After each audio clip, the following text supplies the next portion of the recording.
Nos habíamos quedado en esta data, en esta información complementaria sobre la definición de lo que es un modelo BIM, contenedor de información y modelo de información. Espero que ya esté un poquito más claro estas definiciones y sepamos a qué nos referimos cada vez que hablamos de cada uno de estos, digamos, estos componentes, ¿no? Bueno, hay otra actividad importante que nosotros tenemos que tener en cuenta porque también pasa dentro del CDE, ¿ok? Que es básicamente la actividad número 7 del proceso de gestión de la información, que es entrega de la información, ¿de acuerdo? Es básicamente, aquí se presenta al líder de la parte designada principal, el modelo de la información. Eso quiere decir que la parte designada pues le brinda la información, la data, a la parte designada principal para que ésta la pueda revisar, aprobar, ¿no? Según el control de calidad que pues va a tener también ellos que establecer, ¿no? Aquí básicamente cada equipo de trabajo debe presentar a la parte designada principal los contenedores de información producidos para que se valide y autorice que sean compartidos en el estado publicado del CDE, ¿ya?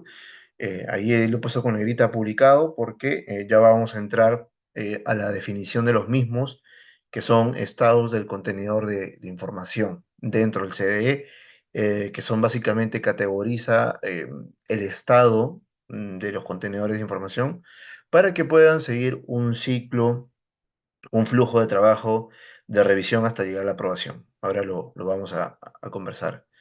También tenemos revisar y autorizar el modelo de información.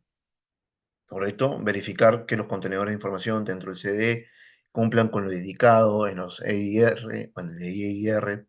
Ah, cabe mencionar que el EIR pueden existir más de uno en un proyecto. Pero, ¿qué quiere decir esto? Vamos a ponernos el ejemplo que si una entidad eh, tiene que desarrollar un proyecto, un expediente técnico, por ejemplo, ¿no? O un cliente quiere desarrollar un expediente técnico y pues construye las bases, desarrolla un EIR, ¿de acuerdo? Donde son los requisitos de intercambio de información que especifica qué es lo que se necesita para cumplir con los objetivos.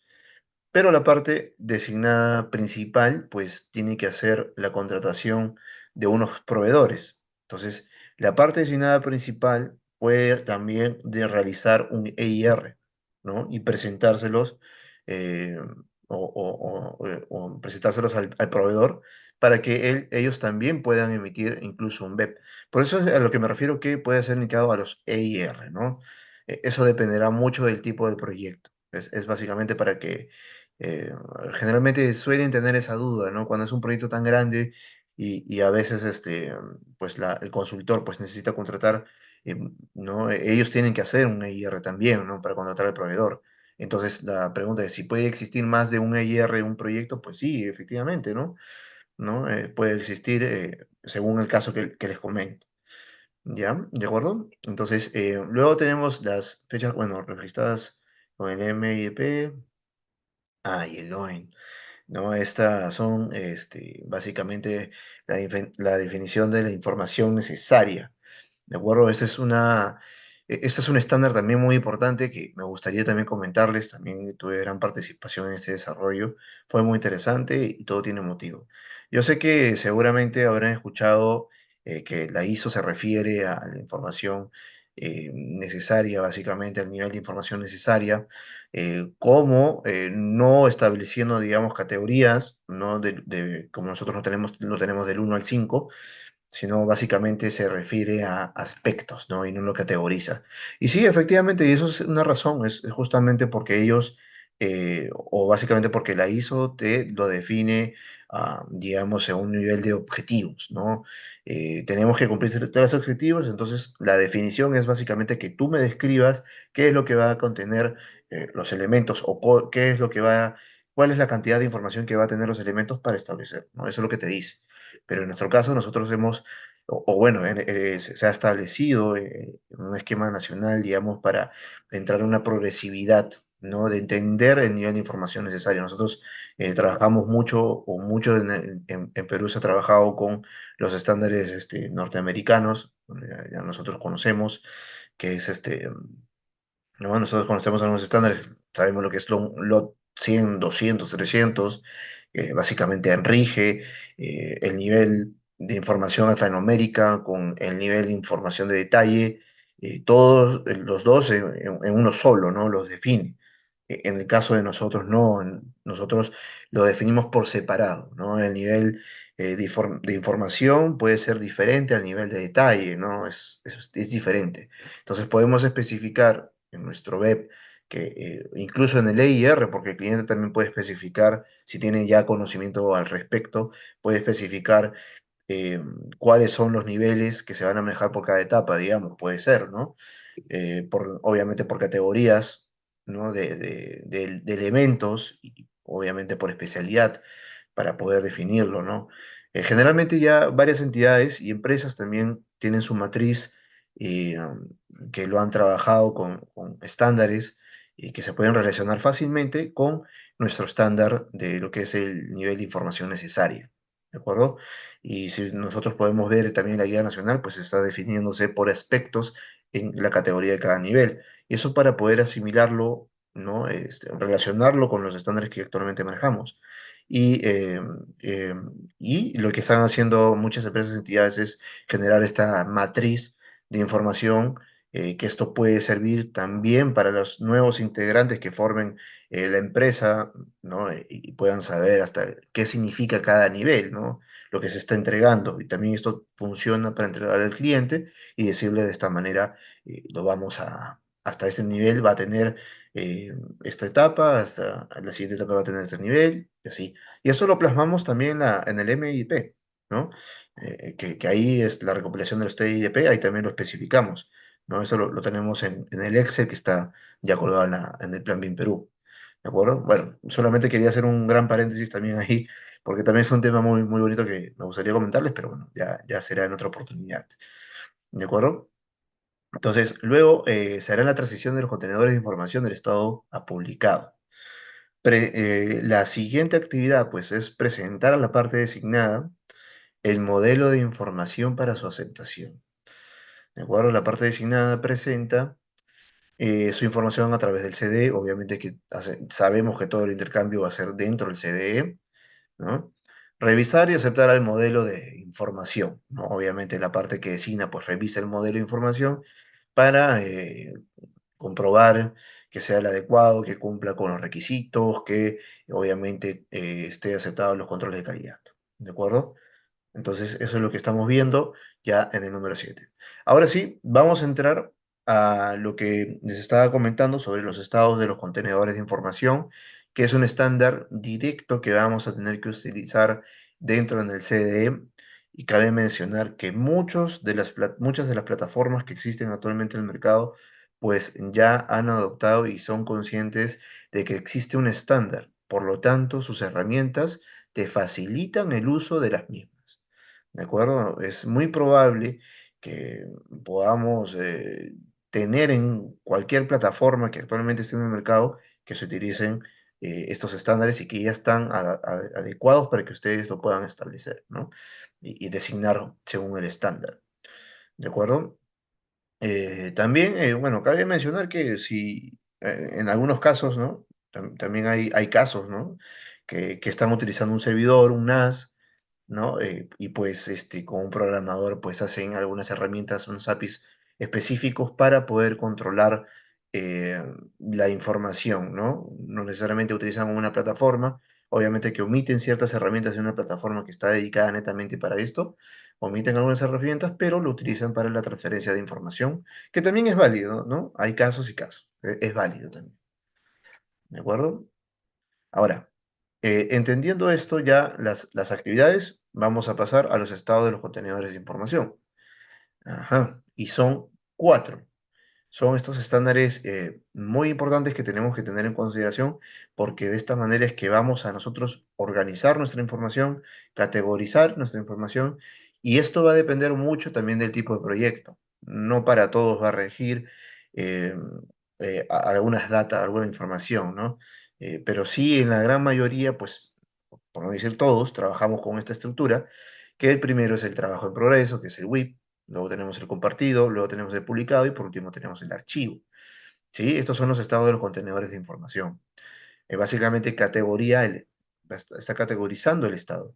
En WIP es donde el estado, donde todavía el archivo pues se está ejecutando, se está desarrollando, ¿no? Todavía no está listo para pasarlo a revisión todavía, ¿no? De repente, o sí, eso va a depender mucho de la categorización de la nomenclatura que más adelante se los vamos a comentar. En compartido, ya es el estado donde el documento, el archivo, el contenedor de información, pues ya pasa por un proceso de revisión. ¿De acuerdo? Ya está siendo revisado, ya es óptimo para ser compartido, ¿no? En el 3 básicamente ya es el publicado, donde la información ya fue revisada, entonces ya fue aprobada, pues tenemos ya almacenado en la carpeta de publicado. Ya lo almacenamos ahí, entonces ya sabemos que cuando queremos ver el último archivo de arquitectura que ya está publicado, sacramentado, pues entramos a publicado y ahí lo vamos a encontrar. ¿De acuerdo? Luego entramos a la etapa de archivo, que es básicamente la final, donde podemos descargar toda la información de la plataforma y lo dirigimos hacia el servidor de la entidad o la empresa que básicamente va a tener que almacenar la data. ¿De acuerdo? Ese es el último estado ya. Entonces, más o menos podemos entender también cuáles son las partes involucradas que va a predominar cierto estado, ¿no? O que van a utilizar, mejor dicho, que van a utilizar ciertos estados. Obviamente el archivo, pues lo pueden utilizar todos, sí, pero acá en este caso nos referimos a que el cliente básicamente está almacenando su data. El publicado también, pues es una carpeta donde podemos encontrar los últimos archivos. El compartido también, donde básicamente se produce el proceso de revisión y el WIP que lo va a realizar el equipo de trabajo. ¿De acuerdo? Entonces, este es el primer estándar que nosotros tenemos que tener en cuenta y saber que tenemos que organizar la información de esta manera. Porque luego vamos a utilizar lo que son los convenios de nomenclatura. ¿De acuerdo? Los convenios de nomenclatura básicamente son estos códigos que utilizamos para poder nombrar a los contenedores de información. Sí, básicamente los que nos indica la guía es que hay requeridos y hay opcionales, pero ojo que esto depende mucho de los tipos de proyecto que se realizan. Hay proyectos que son pequeños, que de repente no es necesario que utilicemos tanta codificación, pero hay otros que sí utilizan, por ejemplo, los proyectos de infraestructura, que son bastante amplios y tienen decenas de data, de información, de contenedores que sí es necesario pues tener eh, estas codificaciones opcionales que va a ayudar a categorizar e identificar el estado en cual se encuentra el documento, porque va a ser un ciclo bastante amplio. ¿De acuerdo? Entonces, ¿cuáles son los convenios de nomenclatura que nosotros tenemos? El primero es el código de la inversión, ¿no? Es el código del proyecto, por así decirlo, ¿no? El código de inversión, pues lo vemos, las inversiones, cada uno tiene su código para poder identificarlo, ya sea en una de las plataformas públicas, ¿no? Para identificar el proyecto, saber su data, sus inversiones, el costo, etcétera. Es así como también se te categoriza, es el código, ¿de acuerdo? Entonces, tenemos el código, tenemos el autor, pues básicamente quién estaría desarrollando este contenedor de información. Tenemos luego también el volumen o el sistema, ¿no? Que rige al tipo del proyecto, ¿no? Puede ser, imaginemos que es un proyecto de arquitectura, un edificio, estamos hablando de un volumen A, un volumen B, un bloque A, un bloque B, ¿no? De repente. Luego tenemos el nivel y localización del proyecto, pues podemos agruparlo por niveles, ¿no? Podemos agruparlo por ejemplo, una infraestructura o en un proyecto lineal, que es pues, una carretera, podemos ubicarlo por tramos, ¿no? Un puente incluso también, eso es lo que nos referimos con la localización. Entonces, la idea es que estos códigos de nomenclatura se puedan adecuar a los distintos proyectos que existen, ¿ya?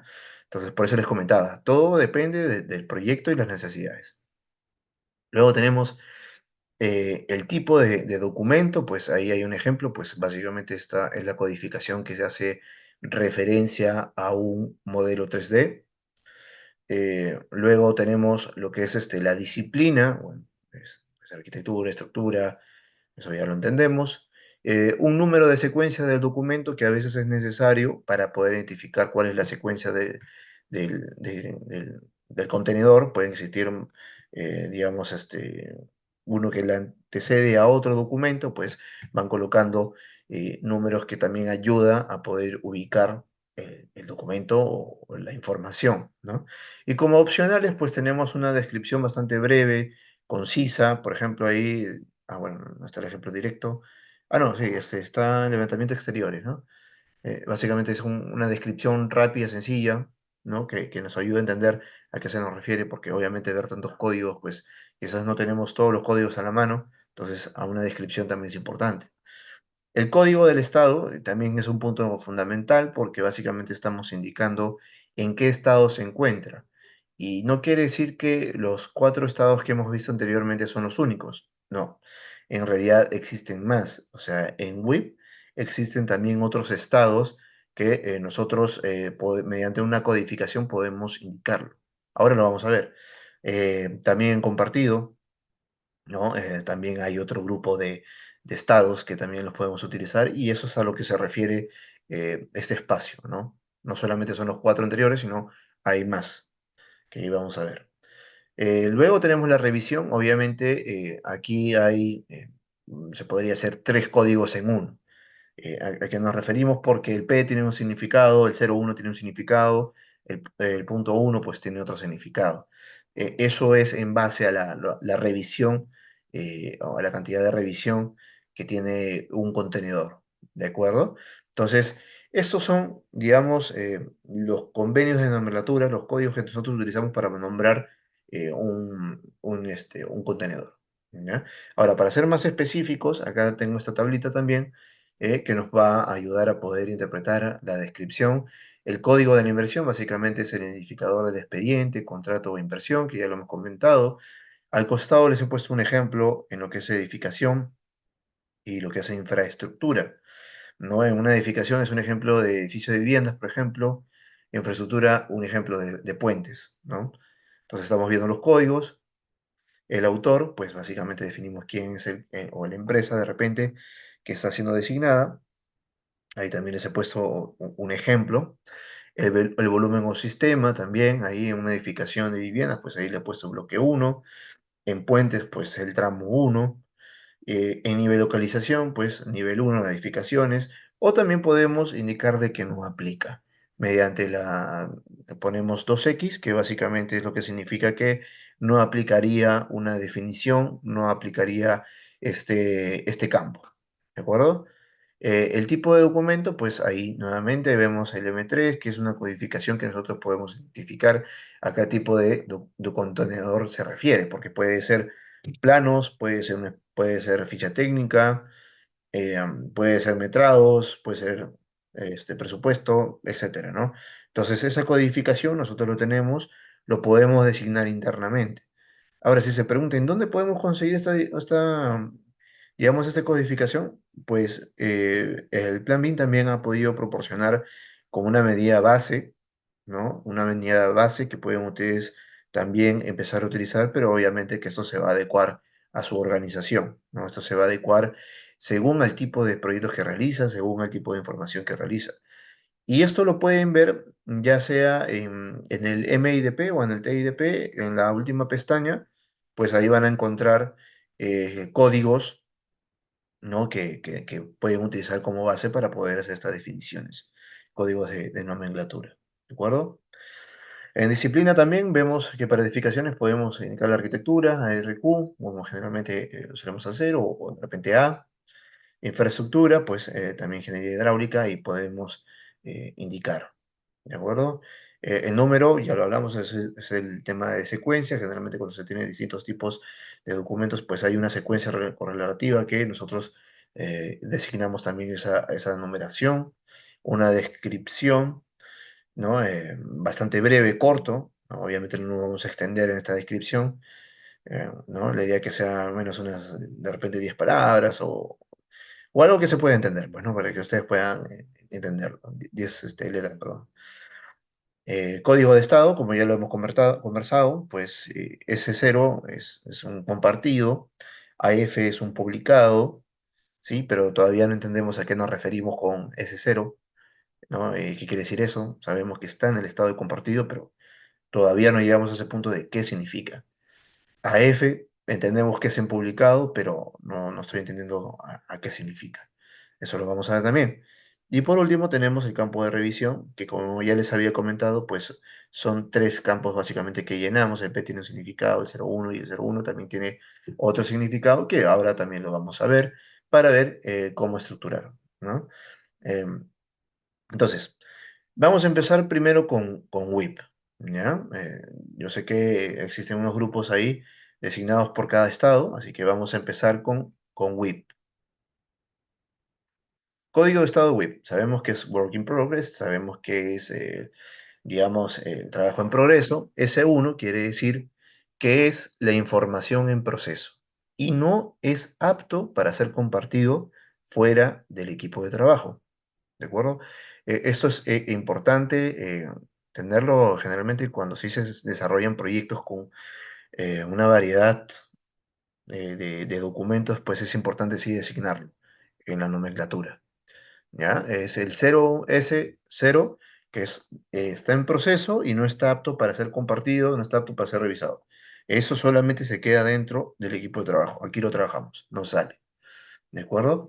Entonces, luego vamos a pasar al código de estado, que es el compartido. Acá sí tenemos una mayor, digamos, tipos de compartidos, por así decirlo. Tenemos del S1 al S5 y cada uno tiene un significado. El S1, por ejemplo, es la información para entender o avanzar sus propios resultados de forma coordenada, archivos de coordenadas, plantillas, ¿no? Eso es a lo que se refiere en el compartido.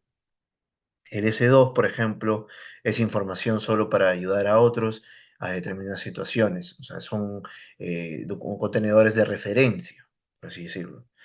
¿De acuerdo? De repente, si no entendemos muy bien esto, seguramente ahora cuando puedan ya desarrollar un proyecto ya con Big Netamente, pues van a poder entender un poquito mejor a qué nos referimos con documentos de referencia. Seguramente ya Jesús les debe haber enseñado cuáles son los archivos de coordenadas, estoy segurísimo de eso. Entonces, por ahí ya pueden entender, las plantillas ya las sabemos.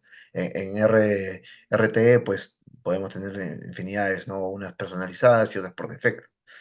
¿De acuerdo? El S3 ya es otra información relacionada con los requerimientos para comentar y revisar solo por los responsables, o sea, solo por los especialistas. ¿De acuerdo? El S4 es información para revisar y autorizar por la parte designada principal. Ajá, ahí está, ese es un punto, a eso se refiere el S4, es cuando, digamos, mi equipo de trabajo, pues, concluye de cierta manera con la información, o mejor dicho, está lista para que la parte designada principal, pues, ya pueda ser revisada. Ahí está, ahí está. Un poquito de luz para que se vea mejor. Y por último tenemos el S5, que es información validada por la parte que designa para ser utilizada por el equipo de proyecto. Es básicamente ya, digamos, el contenedor de información validado por la parte que designa, ¿no? Para ser utilizada ya directamente con el equipo de proyecto. Entonces, ya podemos entender que existen diferentes tipos y categorías en el compartido que se le puede designar en los convenios de nomenclatura del contenedor de información. ¿De acuerdo? A eso nos referimos. Ahora vamos a entrar al publicado, que, bueno, básicamente es uno, por así decirlo, ¿no? Al uno que es el publicado, el A1 que nos referimos que es información completamente autorizada y aceptada, ¿ya? Y el número que se refiere a la fase o hito indicado en los requisitos de intercambio de información, que como ya lo hemos dicho previamente, es importante definir la fase o el hito en el cual se van a revisar los entregables y obviamente esto puede ser definido según el nivel de información que se va a entregar, ¿no? Y entonces acá se refiere el numerito, ¿no? La fase o hito indicado en los EIR. Obviamente que Esto va de la mano si es que la información es completamente autorizada y aceptada, ¿no? Obviamente hay que indicarle, fue autorizada y aceptada en la fase 2, en la fase 1, en la fase 3, ¿no? Indicado en CR, ¿no? Eso es a lo que se refiere. Entonces, básicamente, eso serían eh, las consideraciones que debemos tener para poder nombrar a nuestro contenedor de información, pero nos falta cuál es el código de revisión. Recuerda que básicamente está conformada por tres partes, entonces hay que entender cuáles son estas partes.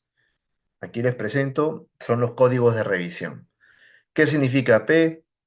¿Qué significa el 01? ¿Qué significa el punto 01? Pues acá lo vamos a entender de una mejor manera. El P son los contenedores no contractuales, ¿no? Es los archivos que no son contractuales. Es importante también definirlo en una gama de documentos que vamos a tener almacenados, que vamos a almacenar, poder definir cuáles son los contractuales y no contractuales, porque a veces generamos data que nos sirve internamente, pero no es información que debemos presentar o que estamos obligados a entregar, pues, ¿no? eh, ya seguramente más o menos se pueden referir o pueden entender a qué me refiero, ¿no? Hay documentos que en el proceso generamos porque necesitamos compartir con otros especialistas, quizás, ¿no? Entonces son contenedores no contractuales.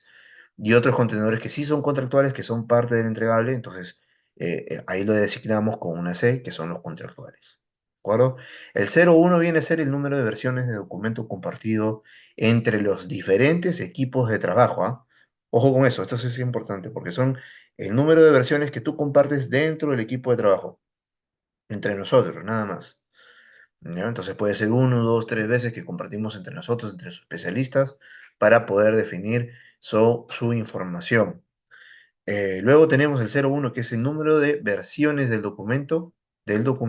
del documento en proceso y revisado por la parte designada principal. Eso quiere decir que es la cantidad de veces que me revisa a mí la parte designada principal. A eso es lo que nos referimos y la diferencia en estos dos números de versiones.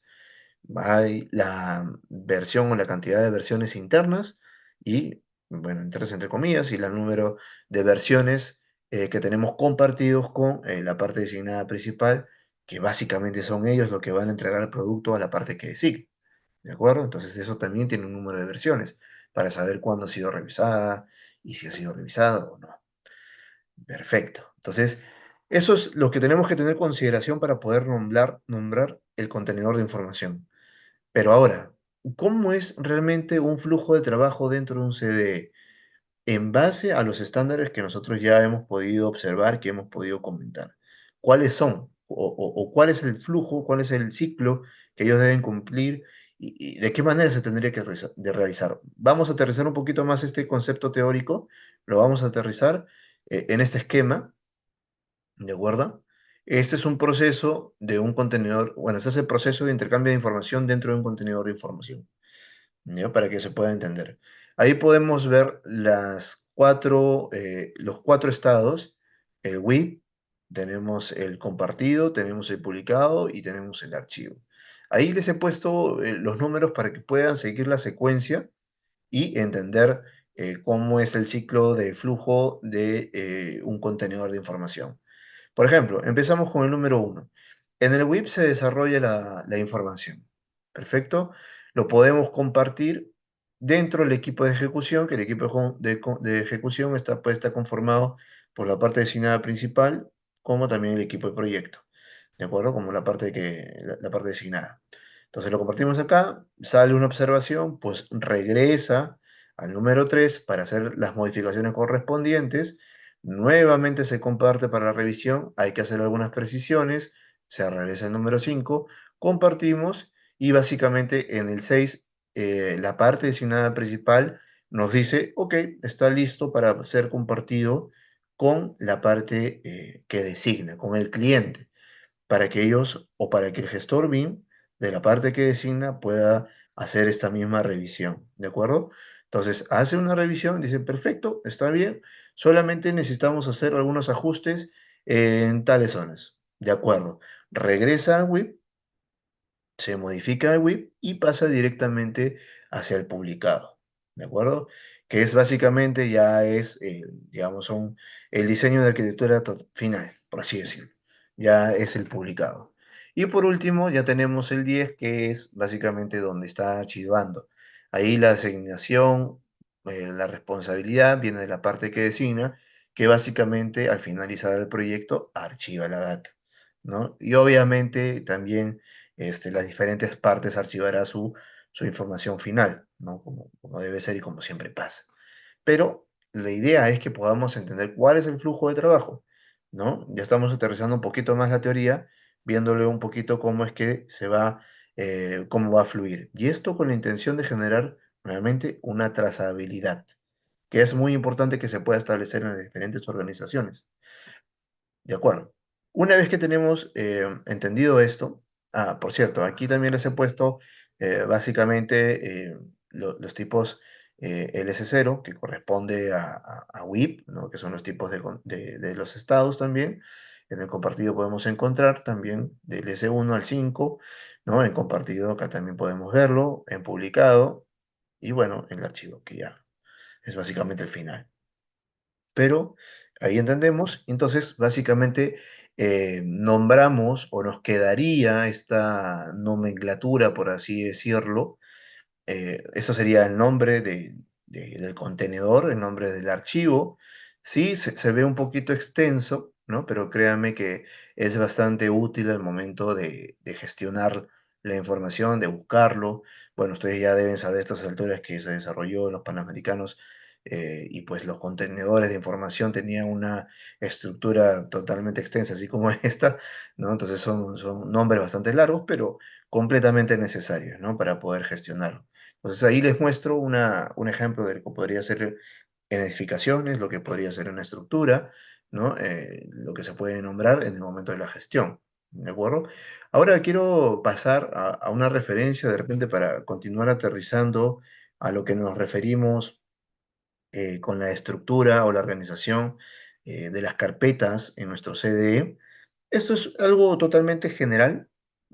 Voy a decirlo, sí, básico, porque esto depende mucho de su organización, pero lo traté de hacer así para que puedan entender al menos el concepto, ¿no? Y ya ustedes lo puedan organizar según las consideraciones propias internas de la entidad o de la empresa donde ustedes están trabajando. Y lo que me refiero es a esto, ¿no? Esto es una referencia de la estructura de carpetas en un sector público. Esto es una posibilidad, no digo que así se haga, pero esto va a servir como ejemplo a ustedes para que tengan una primera base e ir como es la mejor forma que ustedes puedan organizar sus carpetas. Aquí se ha organizado por niveles, nivel 1, nivel 2, 3 y 4. En este caso es referencia de estructura de carpeta 01, que básicamente lo organizamos primero por fase, que es el nivel 1, que puede ser en la formulación y evaluación, luego en la ejecución. Sabemos que en la formulación y evaluación se puede desarrollar los tipos de proyecto, la ficha técnica, se puede desarrollar el perfil. En la ejecución se realiza el expediente técnico y se realiza la ejecución de la obra. Entonces, podemos iniciar administrando la data según estos grupos.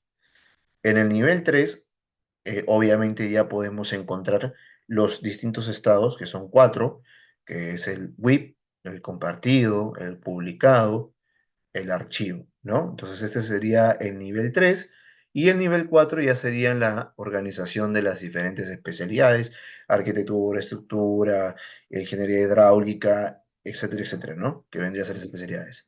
Y también tenemos otra opción que puede ser que puedan optar por esta organización, nivel 1, nivel 2, nivel 3, solamente que aquí intercambiamos el nivel 4 por el 3 y el 3 por el 4, ¿no?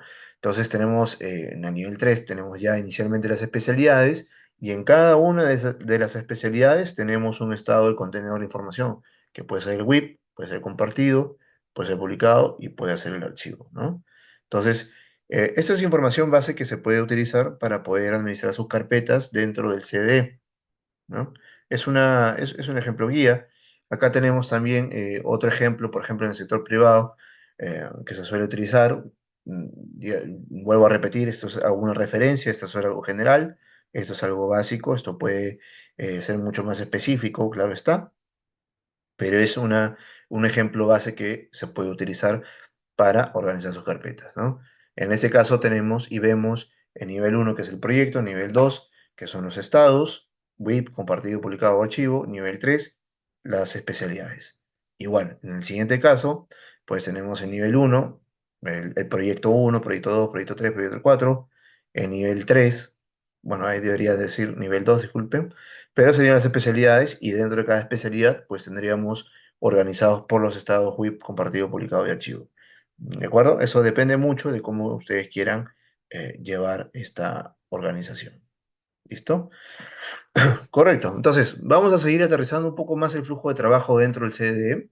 Vamos a ver cómo se trabaja y si es que puede existir uno o dos o tres entornos de datos comunes que puedan ser utilizados en un solo proyecto. Y la respuesta es que sí, sí se puede. En realidad, eh, se suele utilizar más de un CD en una gestión de la información BIM. Y eso lo podemos ver en este esquema. ¿Qué es el flujo de trabajo del CDE? Nuevamente, no estoy diciendo que netamente se hace así, pero es una referencia, es una posibilidad, esto va a depender mucho de su proyecto, pero es una posibilidad que frecuentemente se suele ver en los proyectos que se ejecutan y se desarrollan con BIM de esta manera. Este gráfico lo vamos a leer de derecha hacia izquierda, ¿de acuerdo? Y tenemos, como ustedes pueden ver, sí, son dos CDE que estamos viendo, y sí es posible, totalmente es posible. Y al final, obviamente, aterrizamos en un servidor y podemos entender por qué. Porque ya estamos archivando la data final, el proyecto totalmente concluido, lo estamos almacenando. Pero igual es importante ver quiénes son los que administran cada CD. En este caso, estamos visualizando que la parte designada, ¿de acuerdo? Administra un CD, que puede ser un CD específico para el tema de colaboración, de trabajo en equipo, ¿no? En la producción, crear, seguramente si trabajan con WordSet, perdón, con Revit, conocerán lo que son los WordSet, por ejemplo, por así decirlo, ¿de acuerdo? Y también eh, la parte designada principal puede compartir ese CDE también para, como ustedes ya hemos visto, pues tenemos que proporcionarle los contenedores de información para que la parte designada principal las revise. Entonces puede ser que ellos utilicen un mismo CD, ¿de acuerdo? También se puede dar el caso que utilice otro CD para intercambiar la información con la parte que designa, ¿de acuerdo? Que quizás se puedan establecer ciertos estados, ¿no? Como también se puede utilizar un solo CD, ¿ah? Eso también es posible, ¿no? Obviamente que la administración es distinta, ¿no? Pero también es posible, también es posible. Y obviamente también se pueden comunicar estos dos CDE, que pueden ser de diferentes casas, de diferentes marcas, ¿ah? Eso no hay, no hay restricción de ello. Y estos se pueden comunicar a través de APIs, ¿no? Que son los Application Programming Interface, que se suelen utilizar, bueno, un programador las puede ejecutar y utilizar para que se puedan comunicar entre ellos, ¿no? Eso es posible también. Y vemos aquí abajo cuáles son los estados predominantes que pueden estar en cada uno de los CDE, ¿no? Por ejemplo, en el CDE, donde se produce la información, pues predomina el WIP y predomina el compartido, que va a ser utilizado con la parte destinada principal, que es justamente en la etapa de producción de la información. De acuerdo. También podemos utilizar otro CDE lo utiliza la parte destinada principal y la parte que designa, que ahí predomina el publicado y compartido, ¿de acuerdo? Y por último, el archivo, que esto ya dependerá de la parte que designa, que va a descargar toda la data y entramos en la etapa de almacenamiento de la información, ¿no? Entonces, esto es una posibilidad, sí, esto suele ocurrir, suele pasar, sí, pero depende mucho de cómo ustedes quieren gestionar su intercambio de información, si el proyecto es grande, es amplio, tiene muchos consultores, o no tantos, o sea, esto puede variar, pero es posible que exista este caso. ¿De acuerdo? Entonces, solamente para resaltar y también ver que la guía nacional BIM nos muestra es sobre los API, ¿no? Que es posible, que es una realidad, se suele utilizar, ¿no? Por ejemplo, ahí es una API que básicamente actúa como un puente que conecta el CD con otras aplicaciones o plataformas. Generalmente, las plataformas los CDs que ya conocemos que están en el mercado, pues aceptan múltiples formatos, independientemente del software que se trabaje. Entonces, eso facilita lo que es la interoperabilidad, eh, genera automatización de los procesos, eh, se genera estos accesos a los datos en tiempo real, la seguridad y control dentro de la documentación, que eso también es muy importante, la integración personalizada, que también eso se puede generar, ¿no? Entonces, también eso lo comenta la guía, es posible utilizarlo, se suele utilizar en algunos casos, otros no, ¿no? Pero existe. ¿De acuerdo? Y solamente para reforzar lo que ya viene también desarrollando el plan BIM, es también un documento, es un anexo, que es el anexo K, que básicamente son puntos fundamentales para la validación del CDE. Bueno, si ustedes escogen marcas que ya existen en el mercado, pues ya están cumpliendo mucho de lo que nos muestra este anexo, que es básicamente esto. Verificación del CDE, ¿no? El SOK es la lista de verificación de desarrollo de componentes claves del CDE publicado por el Plan en Perú. Contiene preguntas relevantes para verificar que se cumplen con los componentes necesarios para el óptimo uso del CDE. Entonces, si ustedes también visitan la página del Plan BIM, van a poder descargar este anexo, van a poder observar algunas preguntas de validación que son relevantes, que son también importantes, que van a poder identificar y también corroborar cuando tengan que seleccionar o cuando estén trabajando con un CDE, ¿no? Con un entorno de datos comunes. ¿Correcto? Básicamente eso es a nivel ya normativo, estandarizado de lo que estamos viendo con CDE. Entonces, también debemos preguntar qué opciones tenemos o qué tipos de CDE existen en el mercado, ¿no? ¿Cuáles son los tipos? Pues, bueno, este es un ejemplo, esta es una gráfica proporcionada por la casa de Autodesk, ¿no? Que básicamente nos indica que el CDE puede actuar en las diferentes fases de un proyecto. Puede estar en la fase de diseño, de planificación, de construcción y de operaciones y mantenimiento, ¿no? Entonces, los CDE se pueden, digamos, categorizar o se pueden definir. Otros tienen la mayoría de herramientas, otras tienen algunas específicas para cada etapa. Entonces, eso también es un factor que nosotros tenemos que identificar antes de la compra o la adquisición de un CDE, ¿no? Eso es importantísimo.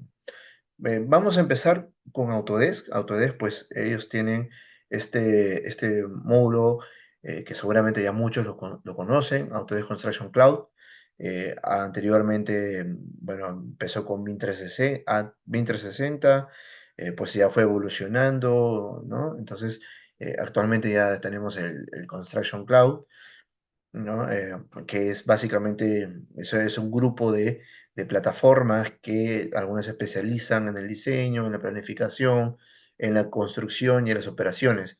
Ahí los que están marcados con o resaltados con azul, básicamente son las plataformas correspondientes o designadas para cada fase, ¿no? Por ejemplo, en Design vemos el BIM Collaborate y el Pro, que nos va a facilitar el trabajo colaborativo en la fase de producción, ¿no? Para trabajar con las diferentes herramientas que proporciona la casa de Autodesk, pues nos va a ayudar el BIM Collaborate, ¿no? También tenemos en lo que es planificación, el Quantify, el BIM Collaborate, en Build, en la construcción tenemos Autodesk Build también. Esto, tengo amigos que están trabajando en empresas públicas que tienen un gran avance en lo que es BIM, un gran nivel de madurez BIM, que eso lo pude corroborar cuando estuve trabajando también en la implementación, en el acompañamiento técnico de implementación de BIM a entidades y empresas públicas, y grande es la sorpresa que están utilizando varias herramientas, ¿no? Específicamente con Build, ¿no? Y es sorprendente que puedan utilizar la mayor cantidad de herramientas y que realmente las utilicen, ¿no? porque no es comprar o adquirir por adquirir, es realmente aprovechar las herramientas.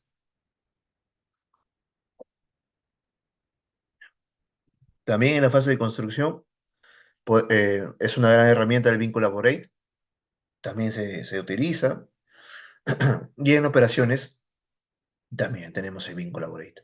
Pero hay una que sí es transversal en el paquete o en el módulo de Autodesk Construction Cloud, que es el Autodesk Docs, que es básicamente esta, este entorno común, que es este repositorio de información que te permite gestionar, que te permite revisar, que te permite visualizar, que es el Docs, ¿no?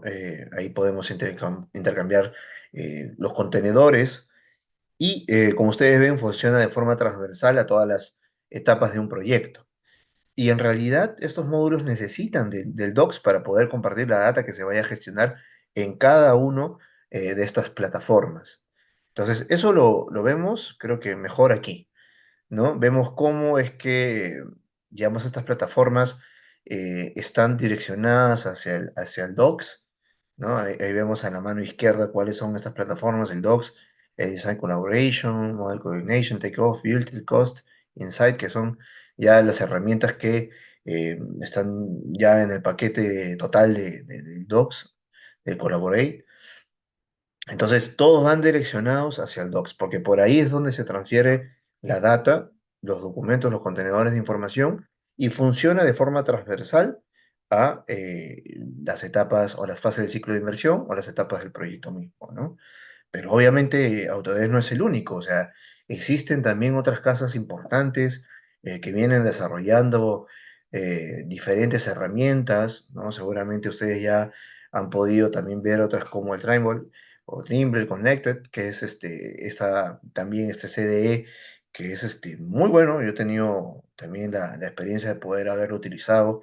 La verdad me agrada bastante esta plataforma, ¿no? Es bastante sencilla, es bastante útil, la interoperabilidad que se maneja pues también es importantísima, ¿no?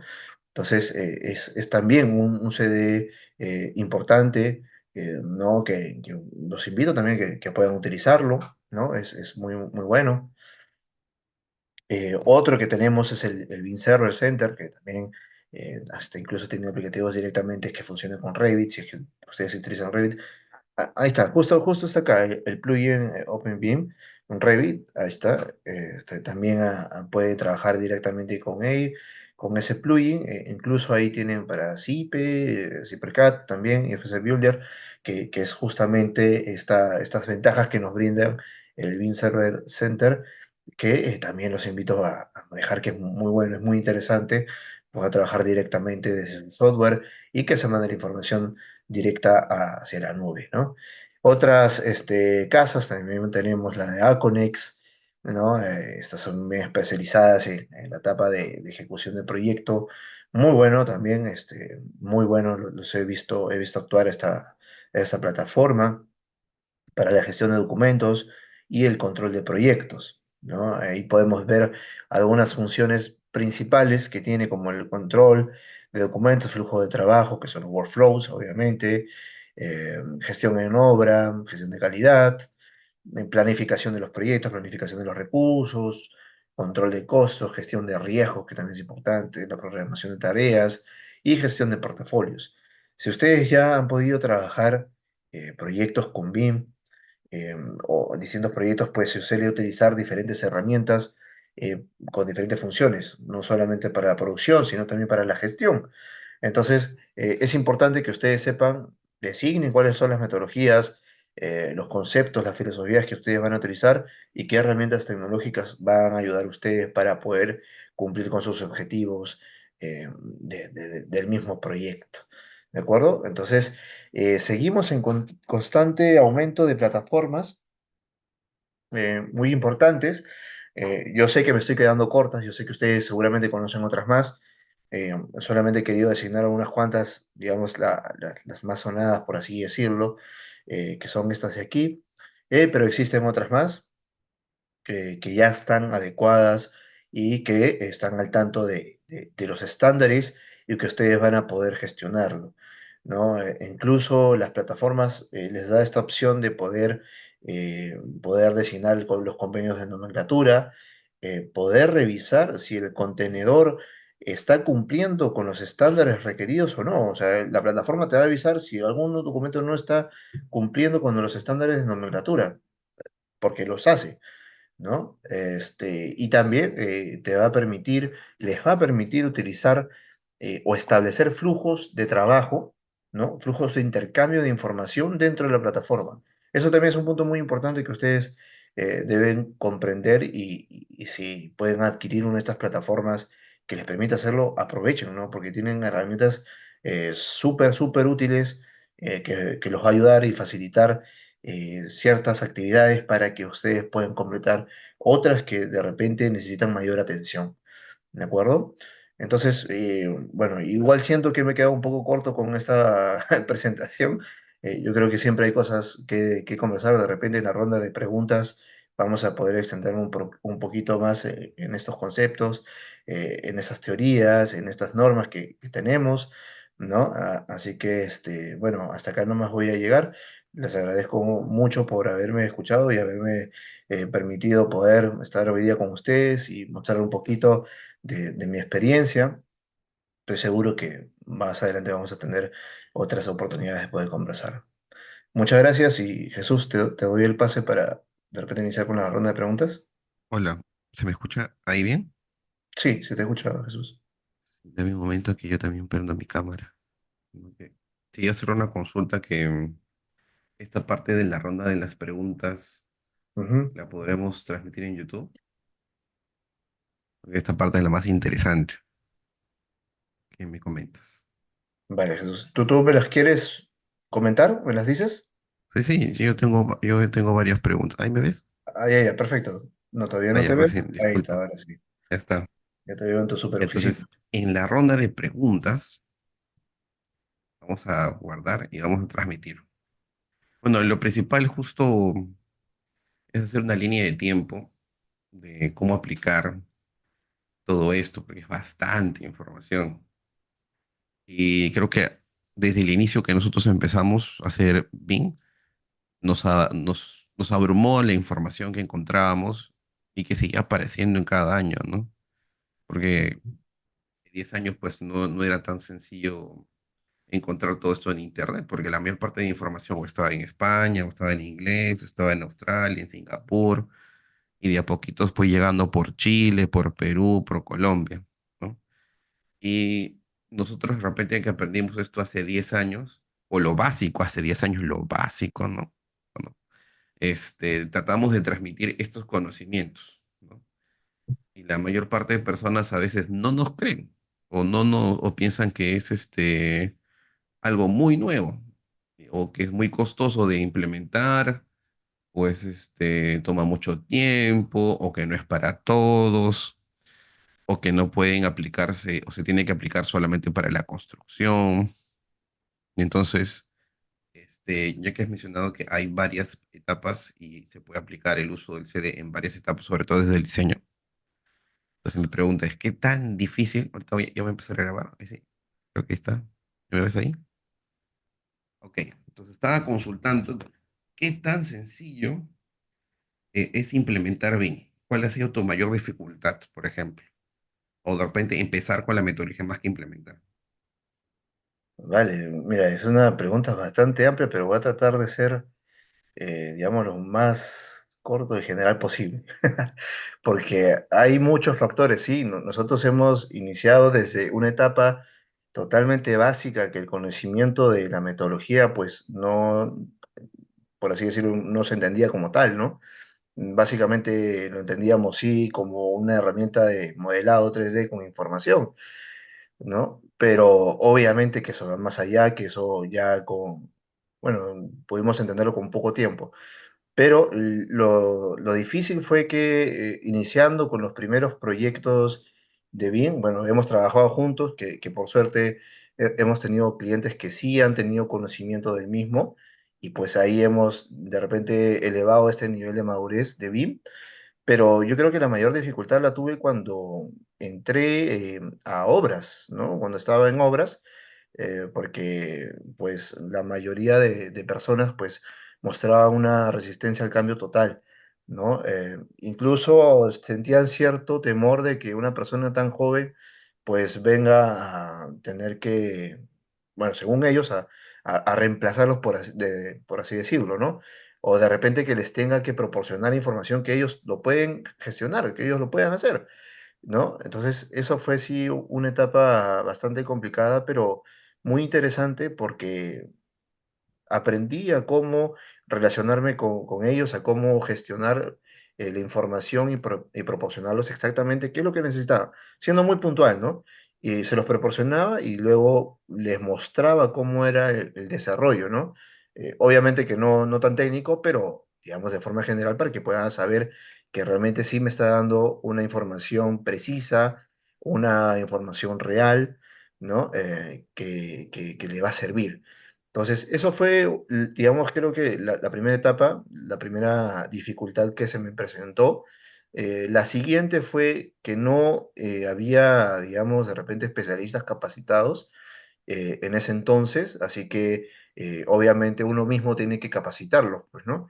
Eh, y obviamente que de repente ese tiempo podría haberlo invertido en otras cosas, pero valió la pena, ¿no? Fue una etapa en la cual las amanecidas eran totalmente recurrentes, pero la satisfacción de generar un producto eficiente e innovador, entre comillas, en ese tiempo, pues es lo que hacía valer la pena. Entonces, lo que yo actualmente yo sugeriría a las nuevas generaciones que de repente están iniciando con BIM es que aprovechen la información que existe actualmente, utilicemos lo que se ha publicado a nivel nacional como base, porque obviamente su experiencia va a hacer que perfeccionen, mejoren, entiendan mejor el proceso, ¿no? Rigiéndose bajo una base estandarizada, existente y acondicionado al marco peruano, ¿no? Iniciemos con eso, avancemos, tratemos de respetar esas nomenclaturas. De repente hay mucha información, pero tratemos desde ya a utilizarlos y yo creo que eso va a hacer que más adelante, cuando desarrollen proyectos enormes, pues tengan ya una trazabilidad incorporada y así puedan ustedes gestionar de una mejor manera, ¿no? Yo creo que por ahí es, Jesús. Ahí justo voy a tratar de explicar mi punto de vista, ¿sí? O sea, yo tratando también de implementar lo que sacó Chile, lo que sacó Perú, que en Ajá, su momento me pareció bastante complejo y creo que hay un problema grave de mi parte y de cultura peruana que no es leer, no nos gusta leer. Entonces tú ves el puede ocurrir. Plan BIM Perú, 300 hojas, le agregan, le cambian y quieres contrastar con el otro. Entonces hay otra parte importante de BIM que es la educación y la dosificación de la información. Entonces, si nosotros de frente vamos con una codificación muy extensa, muy amplia, la gente se pierde, ¿no?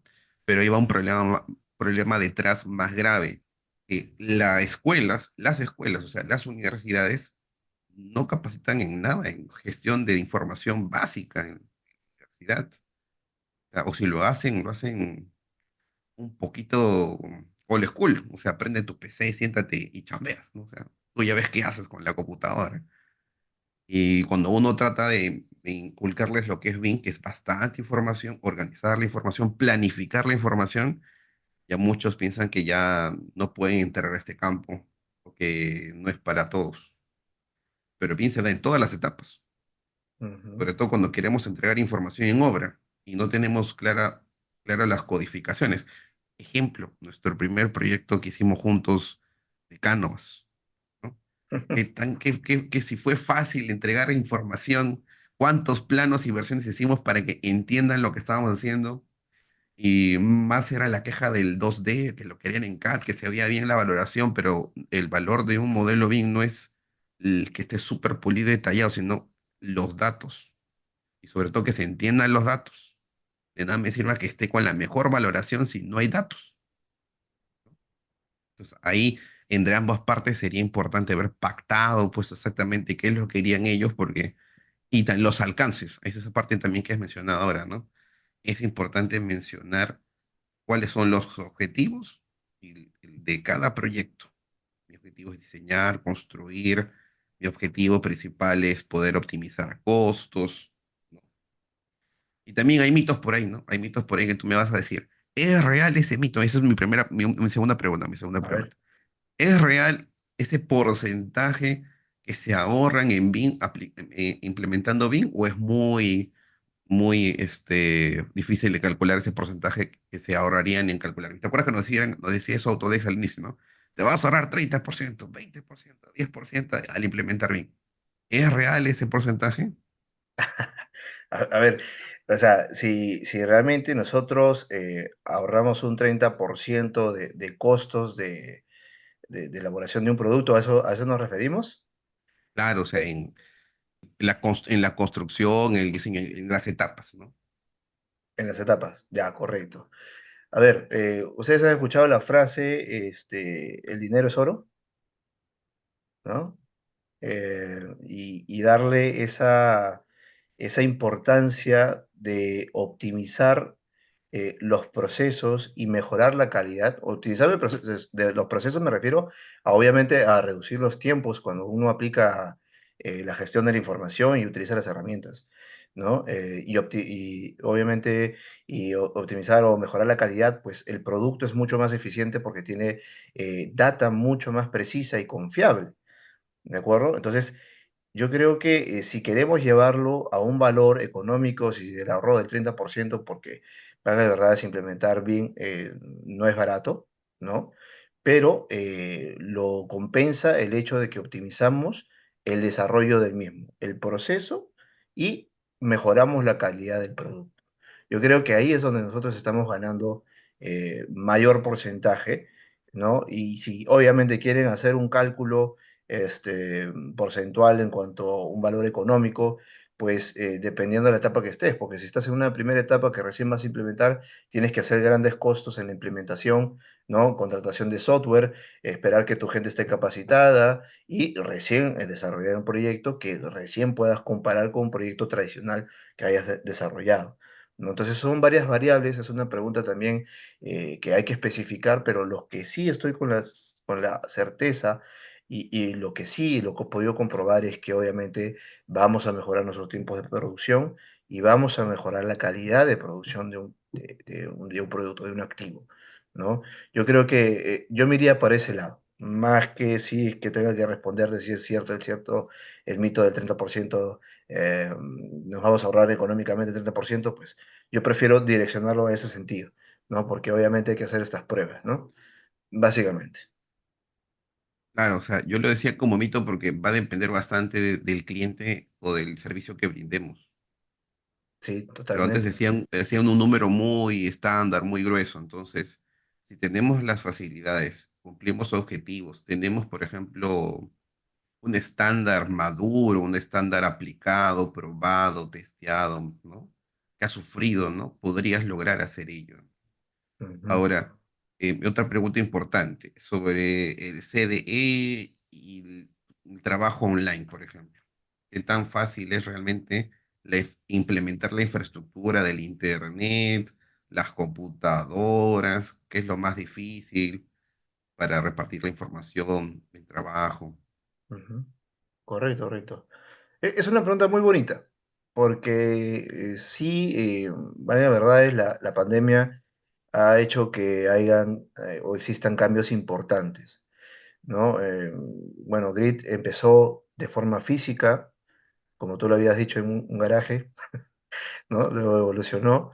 Eh, Mi empresa también empezó también de forma física, pero a raíz de la pandemia básicamente nos hemos tenido que adecuar y haciendo un trabajo remoto, como generalmente ha pasado en los distintos trabajos, ¿no? En general. Entonces, lo bueno es que nosotros contamos con herramientas, ¿no? Distintas marcas de CDE, por así decirlo, estas plataformas colaborativas, que incluso hasta las más económicas, si se podría decir, para la producción de la información, ojo, ¿no? Y también para la gestión, ¿no? Por ejemplo, un Drive, un Dropbox, que una vez hemos probado también trabajando, creando worksets en Drive y en Dropbox, ¿no? Con Justamente Hamachi, con Hamachi.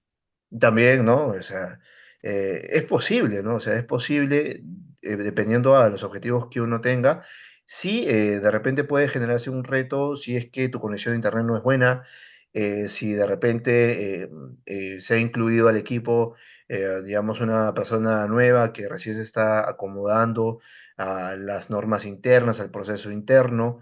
Eso puede ser dificultad, pero eso se puede subsanar siempre y cuando se puedan establecer unas reuniones físicas frecuentes, ¿no? Para poder aclarar algunos puntos. Y obviamente siempre lo que yo recomiendo que si se va a trabajar de forma remota es que sean por objetivos, ¿no?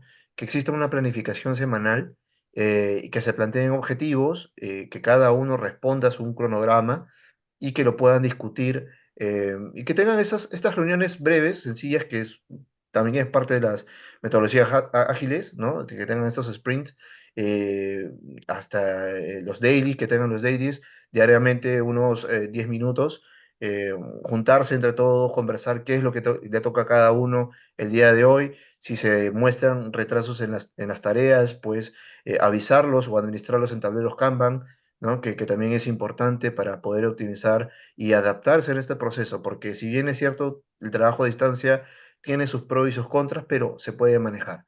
Actualmente yo estoy manejando todo de forma remota.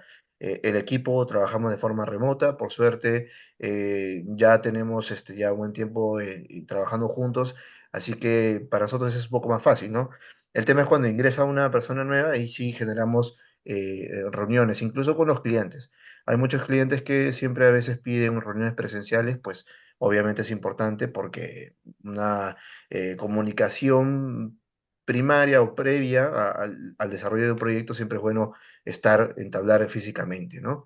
Pero sí, son cambios que suelen pasar y se pueden afrontar, ¿no? ¿No? Eso ya depende mucho de la organización y quien esté dirigiendo también el proyecto para su comunidad y entendimiento. Sí.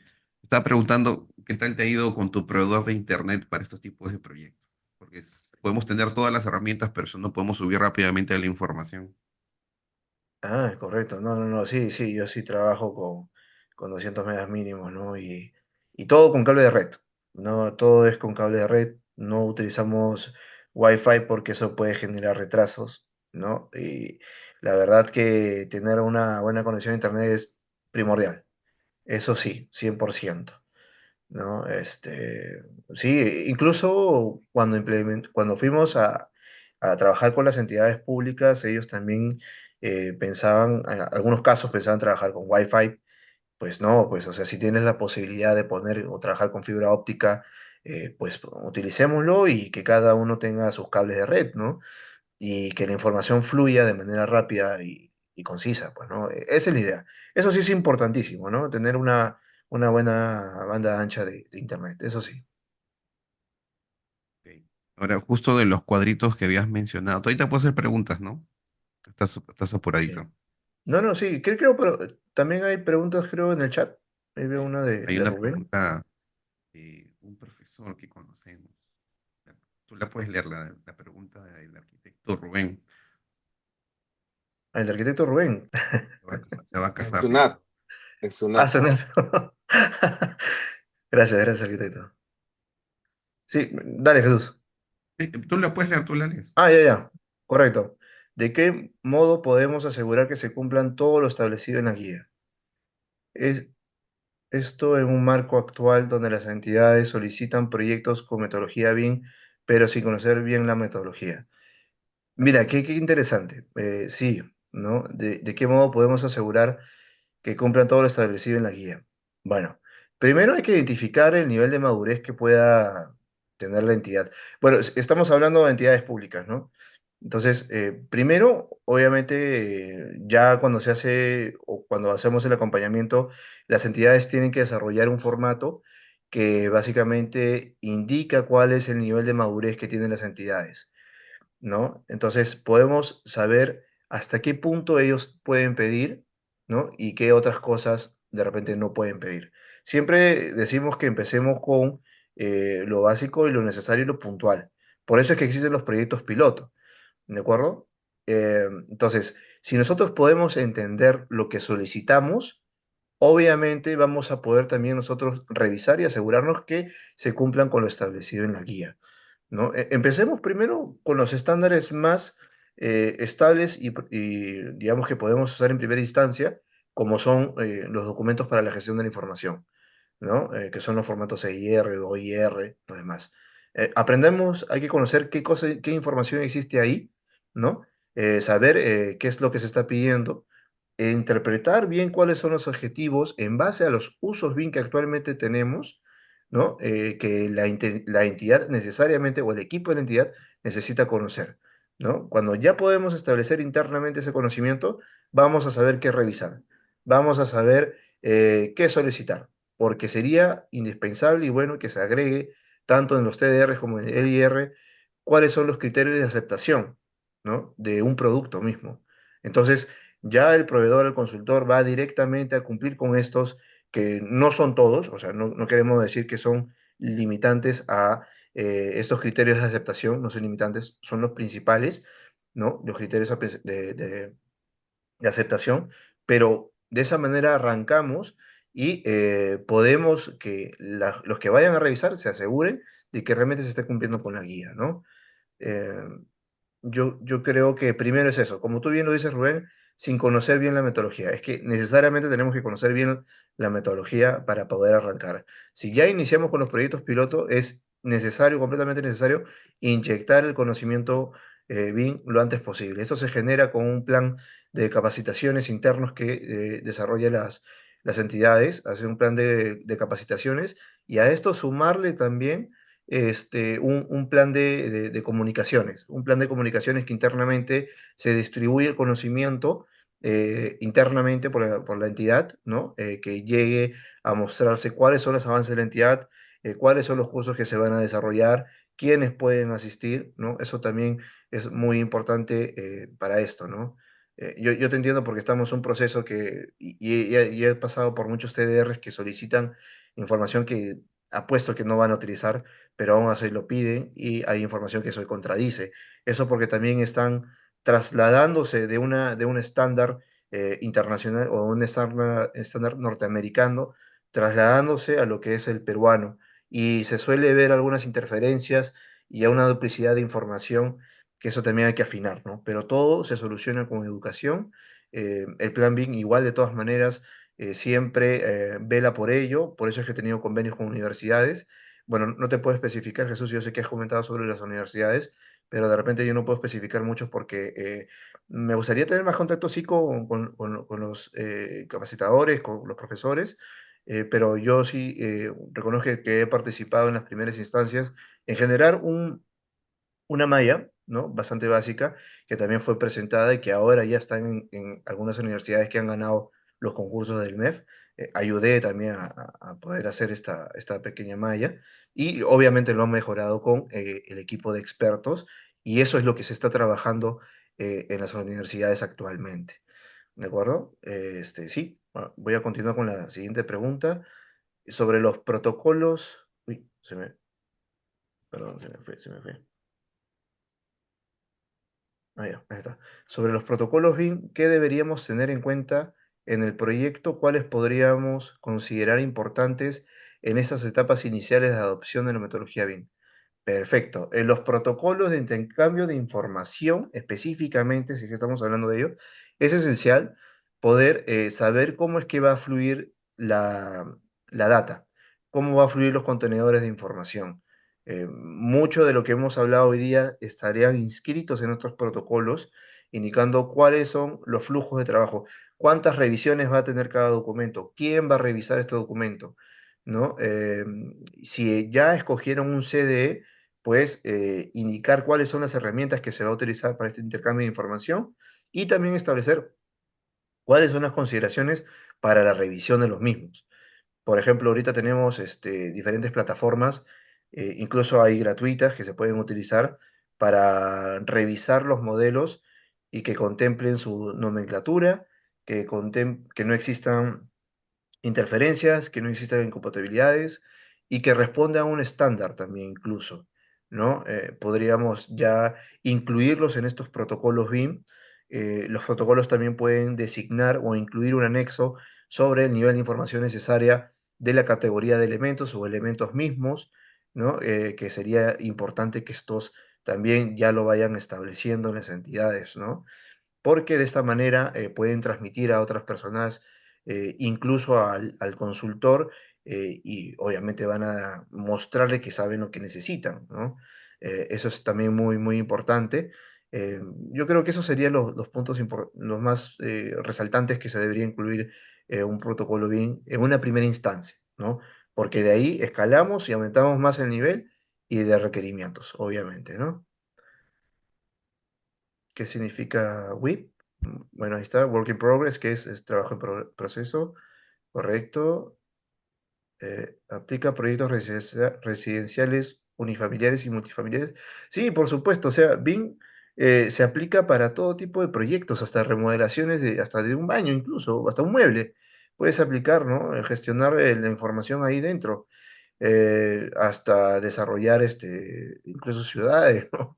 O sea, es para gestionar y desarrollar todo tipo de proyectos, ¿no? No hay discriminación con el proyecto cuando se usa BIM, ¿no? Eso es lo interesante. Muchas gracias. De nada, arquitecto Rubén, cuando quiera. No sé, Jesús, si tienes alguna otra consulta adicional.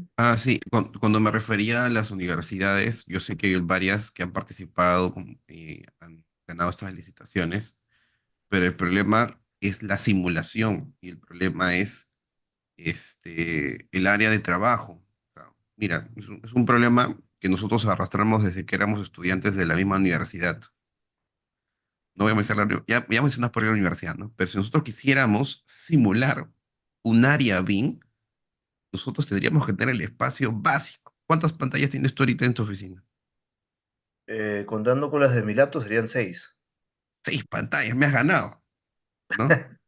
Claro, y has mencionado algo importante. No solamente es tener una red, que la red tenga buena calidad, que estén establecidos los protocolos, ¿no?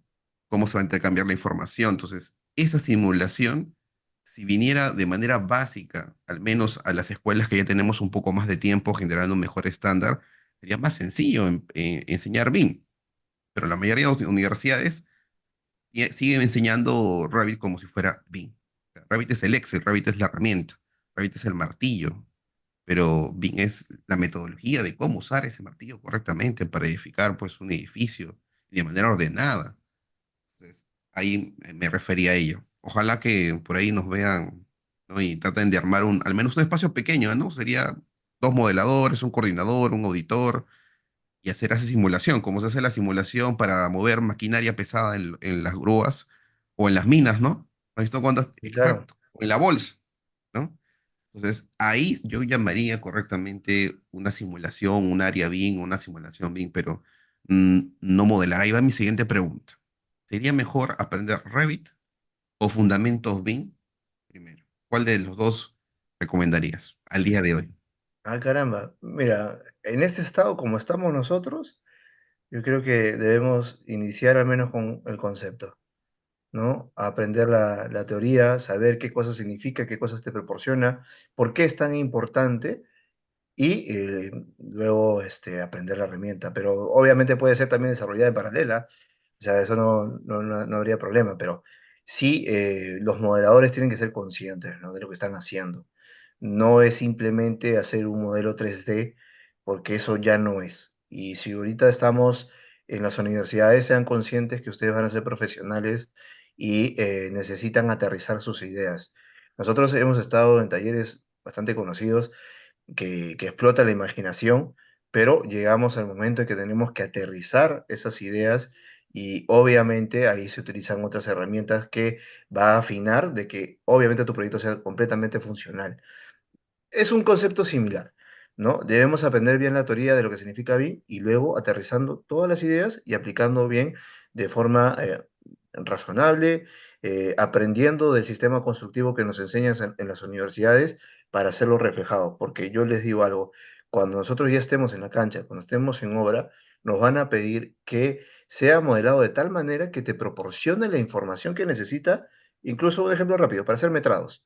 ¿No? Ya de por sí, por hacer la medición del concreto, ya te está indicando las características de modelado de las columnas y vigas, ¿no? Y cimientos, ya de arranque, ¿no? Entonces, debemos tener esas consideraciones porque más adelante también, como ya les había mencionado, los proyectos se van a solicitar por objetivos y los objetivos nos van a definir a nosotros la metodología y la forma de trabajar. Y eso también incluye a la manera de modelar. ¿De acuerdo? Entonces, por eso es que también es importante y ya podemos hacerlo. Ya existe la documentación, ya existe la información, podemos iniciar con ello y vamos a utilizar las herramientas tecnológicas que forman parte del proceso y que nos van a ayudar a aterrizar nuestras ideas y que nos va a ayudar a aterrizar el proyecto. Nosotros hemos utilizado la herramienta en la universidad y créanme, muchachos, que nos ha ayudado bastante porque nos hemos dedicado a diseñar, que es lo importante como arquitectos. Si son ingenieros, ustedes van a poder simular también las estructuras mismas, van a poder relacionarlo con una arquitectura y sería muy interesante que las universidades pues hagan esta sinergia, este trabajo colaborativo con los ingenieros, los estudiantes de ingeniería, que al final y al cabo es lo que ustedes van a ver o lo que van a trabajar, porque al final ustedes no trabajan solo, trabajan con un equipo de especialistas. Y eso es algo muy importante que sí debería velar la universidad y que debería implementarse, y más aún si se está enseñando bien. Me gustaría saber un poco más de eso. Yo he visto muy poco de lo que se está haciendo en la Richie. Hay cosas que me parecen interesantes y que de repente si están las posibilidades de ellos implementar y complementar, pues sería un golazo realmente, ¿no? Eso Bueno, sería. actualmente he visto algunas noticias y cuando yo me emocioné, han hecho ya un área bien en mi facultad, y no vi que lo que ya conocíamos nosotros, pues me chocó un poco, ¿no? No sin molestarme. Totalmente diferente. Pero era claro, no sé, digo, ya hay un área bien, ¿no? Qué genial, ¿no? Voy y es lo mismo, ¿no? Entonces, bueno, pero no es la única universidad. Creo que Sí, la, por la supuesto. mayoría peca de ello, ¿no? O sea, te hablan de Bing, te meten miles de horas de Revit y cuando... Es más, el problema también es que cuando nosotros queremos enseñar Bing, procesos, protocolos, estándar, el profesor habla mucho, el profesor hace esto. Entonces, yo estoy planificando, espero para el próximo año con más tiempo hacer un laboratorio. Ya empecé con este de acá, ¿no? Y hay una PC por ahí, ¿no? Donde se pueda simular eso. Y lo que has dicho que es importante, la simulación con otros especialistas. O sea, esto que mencionamos de la universidad es importante porque la mayoría que ha egresado hace 5, 6, hasta 10 años, ya no hay forma de regresar a la facultad a hacer esa simulación, ¿no? Y debería haber cursos de actualización para poder hacer esto. Claro. Ahora, no todo es sentarse pues en una computadora con 5 pantallas, 6 pantallas, y hay otras herramientas como la tablet, como los iPad o hasta los escáneres también pueden enfocarse a usar estas herramientas, pero que estén integradas en un proceso. O sea, no solamente es comprar la tablet y ponerle el Dialux o ponerle el Triple Connect o el 360, sino cómo usar eso y simularlo antes de llegar a obra. Lo que nos pasó a nosotros al inicio es que pensábamos que solamente era imprimir planos y llegar a obra y hacerlo. No es así. No es así. Entonces les va a costar extraer esa información. ¿Sí? Hay una pregunta ahí de Juan Picón. The next level, la producción colaborativa de la información. Correcto, así es eso, es la producción colaborativa de la información. Y bueno, estaba haciendo pregunta. Ah, y otra pregunta para ir avanzando y para ir terminando. ¿Sí? Bueno, nosotros en Grit, en la mayoría de nuestros cursos, desde el inicio, enseñamos a diseñar. Estamos más enfocados a la parte de diseño BIM. Porque creemos y fundamentamos que si desde el inicio se hace bien esa etapa, las otras pues van a mejorar sus incompatibilidades. Porque si tú haces un modelo con un proyecto que no está compatibilizado y sobre todo la pregunta clara, ¿qué es mejor? ¿Diseñar con un proyecto compatibilizado en CAD o mejor diseñar desde cero? Ahí, esa es una... Pregunta Te tabú, respondo. pregunta tabú. Eh, Te respondo. Mira, yo te voy a responder como si fuera yo, eh, digamos, el proveedor o el consultor, ¿ya? Tú me estás contratando a mí, tú me dices, tú tienes tus CAD compatibilizados, ¿ya? Pero lamentablemente yo no te voy a creer, ¿no? Porque yo no me voy a arriesgar a creer de que eso está compatibilizado porque necesita pasar por mi control de calidad. Entonces, lo que yo haría ¿no? En mi caso es que sí, lo tendría que modelar y revisar previamente y luego iniciar el proyecto. Si es un proyecto de remodelación, uy, si es un proyecto de remodelación con mayor razón, incluso, no, mano de escáner, ¿no? Mando un escáner a levantarlo y trabajarlo, pero no me puedo confiar. Yo puedo tener mucha estima al cliente, ha sido mi cliente por años, pero no, yo no puedo aceptar eso y menos si es que no ha sido un levantamiento preciso y si quieren tenerlo en CAD y no es suficiente, ¿no? O sea, se puede hacer un gran trabajo en CAD, sí, pero no creería que sea suficiente para lo que se va a hacer ahora, ¿no? Claro, y hay una pregunta importante. A ver, ¿qué tan importantes son los topógrafos desde el primer inicio del proyecto? Con las Básico, herramientas que de repente ya has visto y que estamos difundiendo. ¿no? Totalmente básico, ¿no? Y más aún si se complementan con el uso de dron, ¿no? Porque obviamente sabemos las herramientas que actualmente utilizan, ¿no? Pero si esto lo podemos complementar con un levantamiento de fotogrametría, ¿no? Pasando las coordenadas, pues vamos a tener un archivo que está georreferenciado. Este archivo georreferenciado, que es una nube de puntos, que es justamente lo que tengo acá atrás, ¿no? Es una nube de puntos, ¿no? Esta información que ya está georreferenciada, realizada por los topógrafos, pues esto yo lo puedo llevar a mi entorno BIM, a mi software, y lo puedo georreferenciar. Eso, la importancia es que yo puedo utilizar otras herramientas de análisis, ¿no? Dependiendo de la ubicación, latitud, coordenadas, y puedo hacer un análisis mucho más preciso del diseño o de la intervención que se está haciendo. Por eso es muy importante la intervención, sí, del topógrafo y que pueda utilizar estas herramientas que lo complementan y que a mí como trabajador BIM voy a poder aprovechar, ¿no? Eso sería, sí, es importante. ¿Alguien más se ha sumado al grupo? Te hace una pregunta, mira. A ver, el arquitecto Álvaro Barrieta. Gracias también. Ah, sería muy interesante, ¿no? Levantamiento de nubes de puntos de inmuebles patrimoniales. Nosotros hemos podido trabajar ya hace muchos años con Álvaro incluso, ¿no? Sobre el levantamiento de patrimonio. Pucha, muy bonito, ¿ah? Fue una experiencia muy, muy linda de poder trabajar con estos elementos ornamentales que incluso hasta tenemos tanta información que puede salir una galería, un museo incluso, un museo digital de todos esos elementos. ¿No? Sí, fue una experiencia muy, muy linda.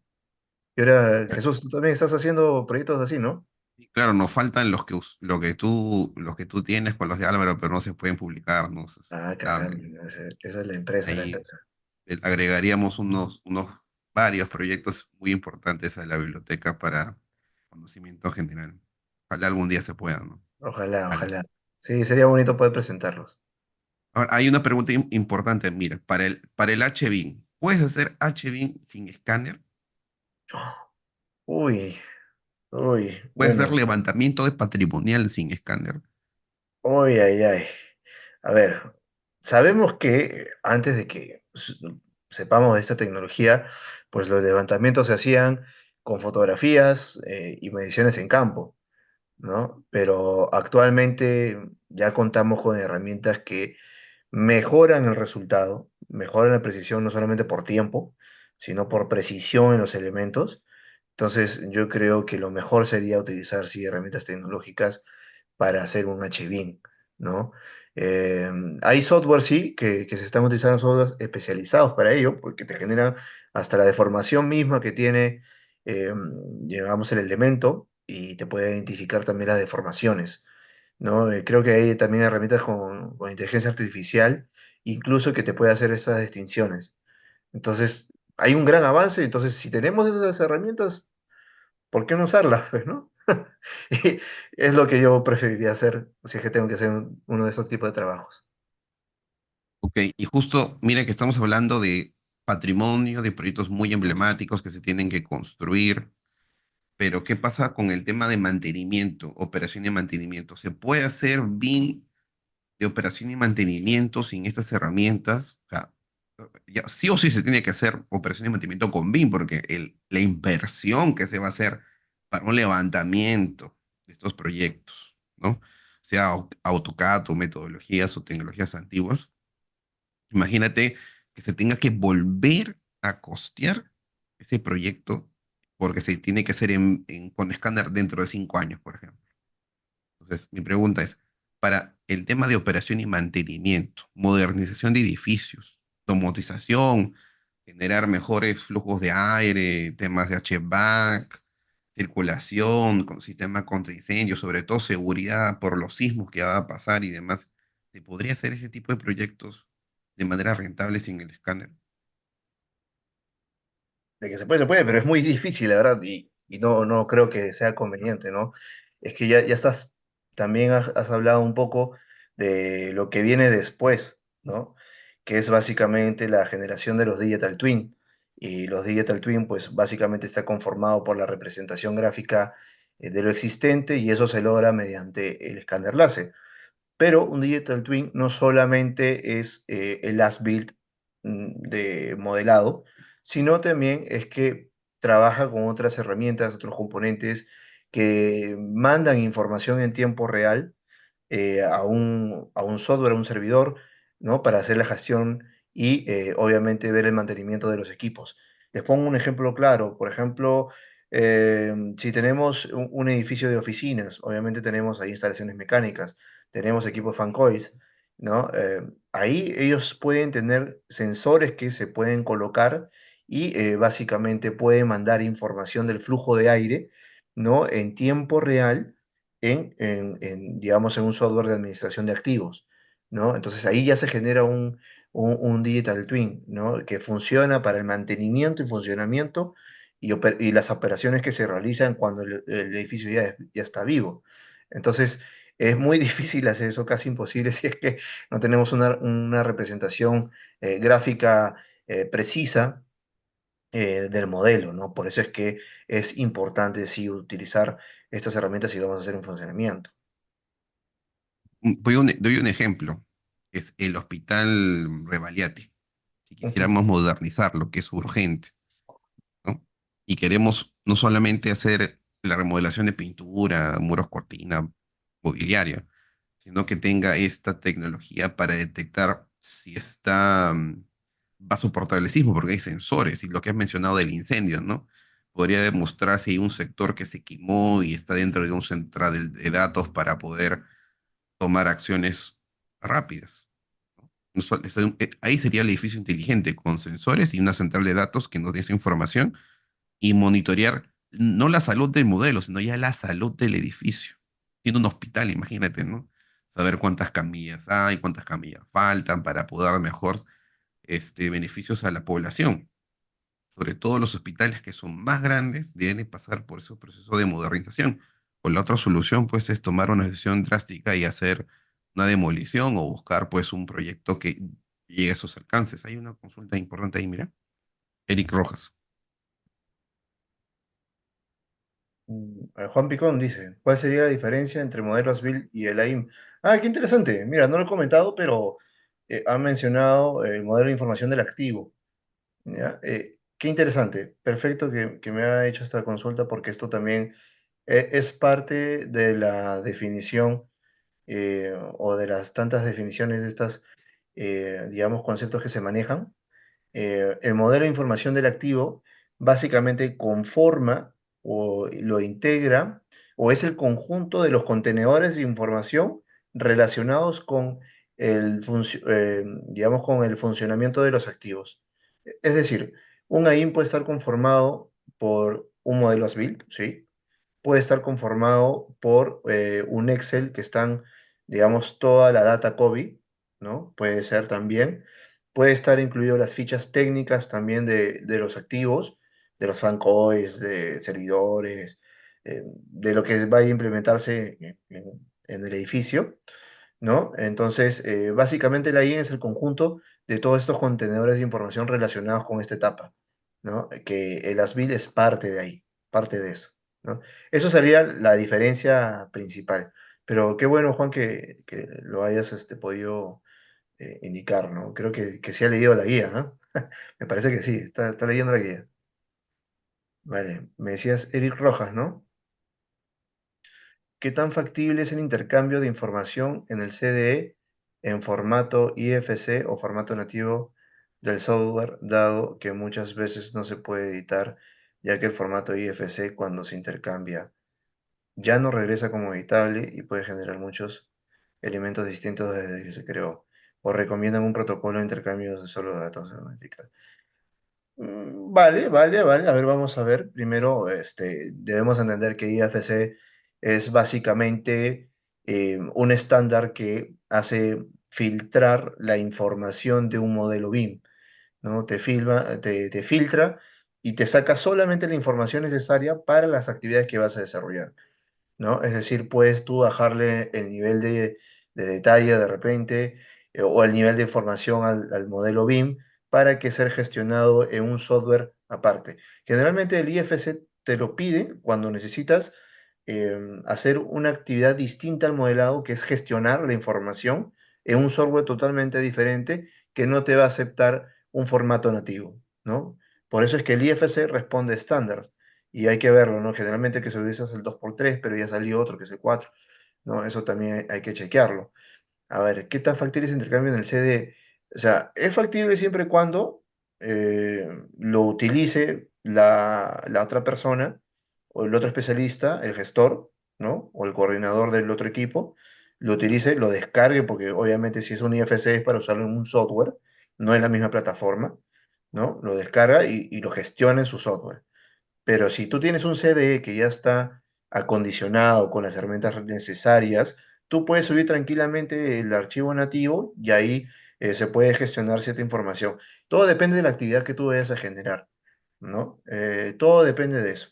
Todo depende de eso. Y si tu herramienta o si tu CDE tiene las herramientas suficientes para hacer esa gestión, según las actividades que tú requieres, ¿no? Es básicamente eso, saber para qué es lo que se quiere y en dónde se va a utilizar. Por eso es que, sí, en muchos TDRs a veces piden siempre, pásalo en IFC. Ya, ok. Pero cuando me dicen eso, yo entiendo porque lo van a abrir en otro software, ¿no? Ya sea para hacer cálculo de estructura, ya sea de repente para hacer un tipo de ampliación en un futuro que de repente necesiten en un formato y se utilice otro software.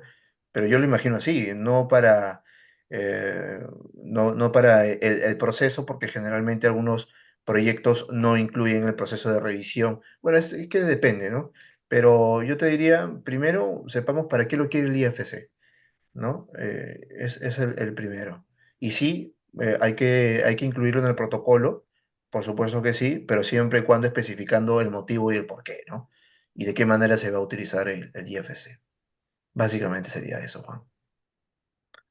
Estoy en eso. Es vital entender estos conceptos para aplicar la metodología. Perfecto, Juan, ¿no? Excelente, excelente. Es esencial lo que dices, es correcto, ¿no? Hay que eh, identificar los conceptos que no se entiende y ya sea preguntando o investigando, pero sí, para poder entender bien la metodología hay que saber estos conceptos. Y más si ya los tenemos ya establecidos en el marco peruano, entonces para poder hablar el mismo lenguaje, porque la idea es eso. Estandarización es buscar el mismo lenguaje para que nosotros mismos, los locales, nos podamos entender a qué nos referimos y obviamente que la comunicación sea totalmente fluida, ¿no? Y bueno, si quieren ver un ejemplo clarísimo, son los sistemas de clasificación, ¿no? El Omniclass, el Uniformat, etcétera. Eso también COVID. es un lenguaje. Ajá, correcto. Justo hay una parte importante que has mencionado. ¿Qué pasa si nosotros nos piden siempre el IFC para utilizarlo en el futuro o utilizarlo para un tema estructural? Yo doy un caso. ¿Qué pasa si desde el inicio el modelo no tiene coordenadas compartidas? Esas coordenadas compartidas no son verificadas, no están correctamente levantadas con una buena herramienta en campo. O sea, yo voy a hacer el levantamiento de un modelo BIM con información CAD no verificada, ese modelo no va a servir. Podría darte ratios, te podría dar aproximados. No es como en el CAD que le emites a la cota, le emites a la lámina y de ahí pues arreglas, ¿no? Porque es en una cota. Entonces, de nada me sirve pedir IFC si es que el inicio del proyecto no se ha modelado con la información correcta. De nada me sirve exportarlo a IFC para poder usarlo para el cálculo cuando las mismas columnas, dimensiones y etcétera que se vaya a hacer en estructuras y acero no tienen las dimensiones correctas, porque por centímetros, por milímetros no va a coincidir, no va a funcionar. Y si lo vemos para la operación y mantenimiento del futuro y utilizar SFC, tampoco les va a servir porque no van a contrastar. Puede ser que muchas medidas en varios ambientes funcionen, pero si quieres hacer un buen mantenimiento, pues tiene que ser de todo, ¿no? Ahora, el futuro sí es una plataforma de intercambio de información libre. Yo espero que por ahí Blender o los chinos, como han sacado de 5 hagan un BIM libre. Nosotros somos ATC, ¿no? Pero Autodesk que escuchen, ¿no? Y ha pasado, mira, a Lumion le pasó que salió un competidor que hizo mejor su software de manera más eficiente, más libre, ya tiene todo el mercado. Ha pasado, pero por no escuchar el usuario.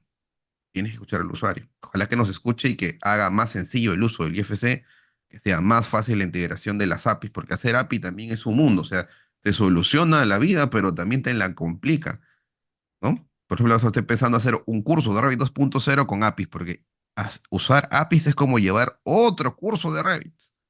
Prácticamente es como que lo que hacías en Revit ya no sirve y tienes que aprender a usar APIs o las APIs del proveedor. Eso es otro tema. Y cómo meter ese flujo ahí. Y todo viene desde la topografía, desde la información inicial del proyecto, el levantamiento correcto de ese proyecto. Bueno, Ujú. creo que podemos resolver una última pregunta y nos vamos, porque ya son las 10. Vale. ¿Verdad? Solamente para resaltar un poquito lo que mencionaste, Jesús, que también es importante, lo considero importantísimo. Justamente el IFC es justamente el intercambio de información para que se pueda trabajar en otro software.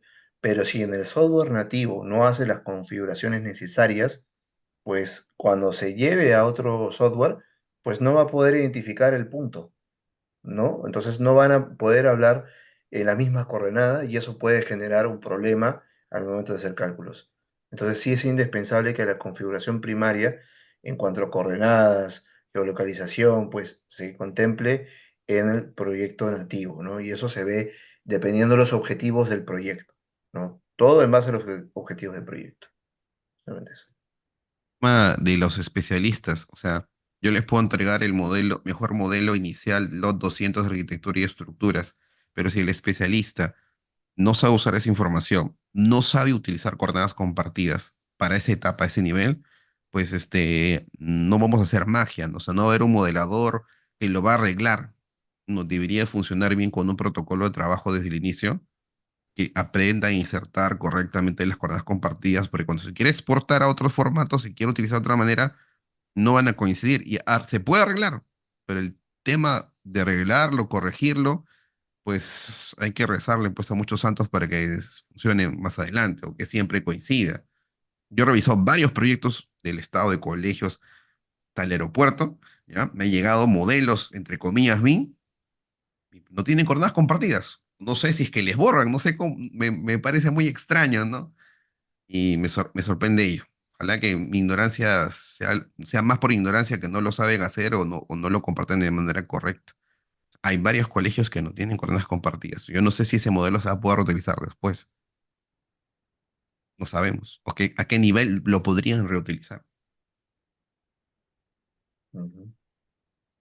Entonces, hay unas preguntas también interesantes ahí, empezando por Pedro Solano. Esa la respondo yo. Ya, dale. Para la nube de puntos de grandes extensiones, por ejemplo, un campus láser o dron. Ah, ya, LIDAR o dron.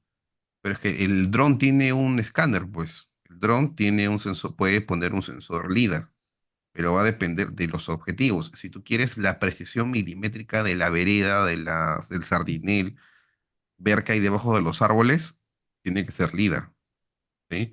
Si tú vas a hacer un proyecto de preinversión, por ejemplo, ampliación de un sector y quieres ver cómo va a quedar, puedes hacer un dron sencillo y se acabó. ¿Me dejo entender?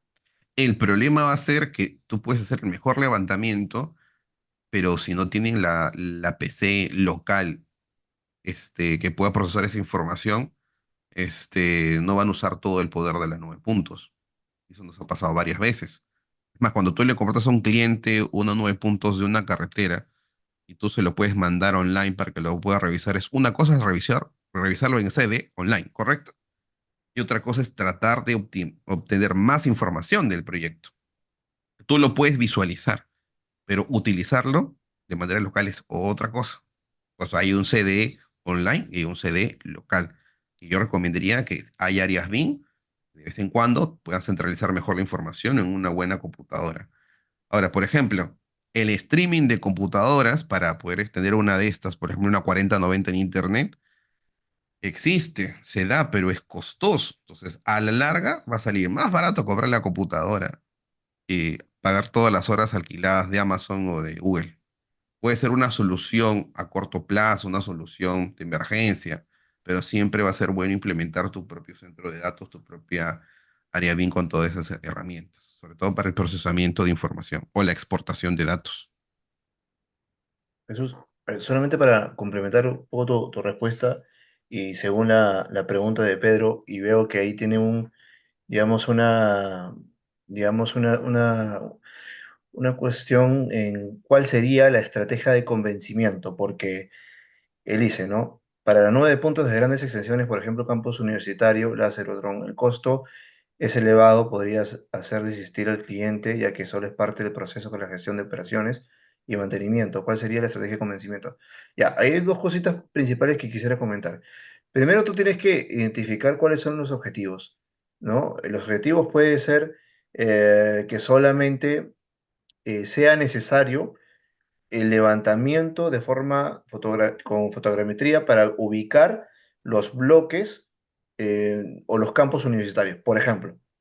Pero también hay otra que tú puedes eh, hacer un levantamiento de los interiores y que sea milimétrico para hacer una remodelación, por ejemplo. Entonces, ya son objetivos diferentes y tú puedes seleccionar por lo cual tú necesitas. Si es para hacer una remodelación de interiores, lo que te va a convenir es hacer un levantamiento con láser, ¿no? De los espacios específicos.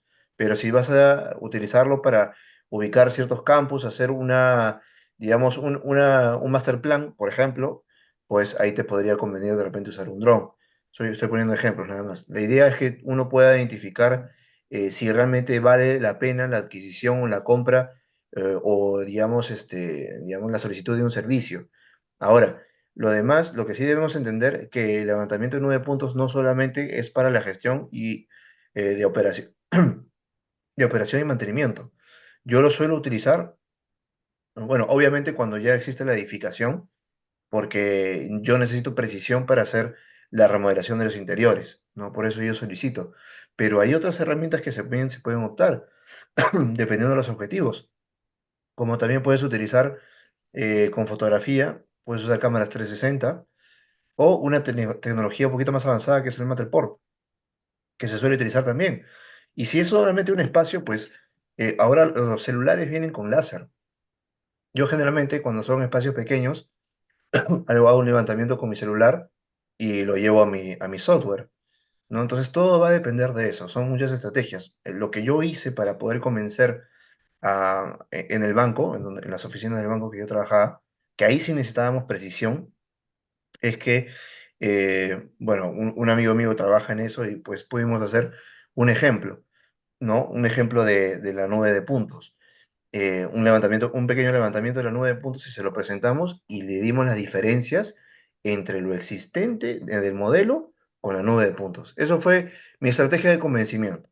Pero si de repente no quieren invertir, eh, o porque hay muchas empresas que te hacen la prueba por un costo mínimo, solamente una prueba, pueden solicitar una prueba aunque sea por un costo mínimo, o de repente generan un espacio y hacen la comparación y eso puede funcionar. Pero la otra es que le viertan conocimiento y seguridad, le transmitan la seguridad digamos, al cliente de que esto va a funcionar y va a optimizar los procesos. Yo creo que esas podrían ser tus estrategias que podrías utilizar, ¿no? Obviamente identificando primero los objetivos, si realmente es necesario, o puedes usar otra opción más económica. Claro, Adelante. nosotros, por ejemplo, hacemos demos. Yo, en mi propio caso, para enseñar los cursos BIM, he tenido que hacer varios demos de centro histórico y demostrar que se puede usar y demostrar cuáles son los usos más económicos, más costosos. En el canal de YouTube he hecho el día de ayer, no el viernes, hice una introducción a eso pero ya hice unas sesiones pasadas, como 4 clases del uso de 9 puntos con dron. Entonces, si tú quieres convencer a una universidad, tiene que fijar el objetivo primordial. Si es mantenimiento, de todas maneras tiene que ser un líder, porque ese va a ser un único levantamiento bien hecho. ¿Qué pasa si tú haces varios levantamientos con estaciones totales y todavía vienen diferentes proveedores? Pues no va a coincidir. Y vas a tener que volver a acostar y volver a utilizar. Entonces, ello, ¿no? Bueno, y me dice, el de error normalmente de los drones es un error humano o no saber correctamente qué dron usar. Por ejemplo, yo tengo dos tipos de drones, pero si no, de que es el Mavic 2 Zoom y el Mavic 3 Pro, pero si no los georreferencio a tierra con un RTK, pues la precisión se pierde. O sea, tendría la precisión del GPS del propio dron para un levantamiento de inversión, de pues, hacer un primer proyecto normal. Pero si vas a construir sí o sí, tienes que usar una georreferencia a tierra, un RTK. Es más, ahora estoy haciendo un proyecto piloto para hacer el levantamiento de Revaliati como manera educativa. Ojalá que Revaliati me contrate algún día, ¿no? Ojalá, ¿no? Pero estamos haciéndolo de manera educativa, haciendo la simulación, probando el RTK, probando el drone y demás, ¿no? Bueno, yo creo que ha sido un gusto, Bruno, y espero que te animes a hacer más sesiones con nosotros por Zoom. Sobre todo ahí podemos hacer un conversatorio con Álvaro, con el profesor Rubén Zavala y otros invitados, ¿no? Contando las experiencias que hemos desarrollado nosotros con metodología BIM y las necesidades que tenemos. Importante, última pregunta. ¿Tú contratarías a un alumno que solamente ha llevado un curso de Revit y tiene un certificado Autodex o qué le pedirías?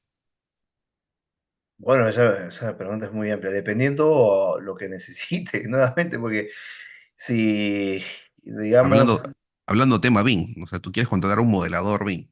ya, a ver, ¿Te sirve ya, solamente el cartón de Autodex de Revit básico, intermedio, avanzado? ya, a ver, yo estoy buscando un profesional que tenga conocimiento técnico, de conocimiento de diseño, ¿no? Y que sepa usar la herramienta, o sea, no solamente que sepa manejar el Revit y listo, ¿no? No es suficiente, no es suficiente.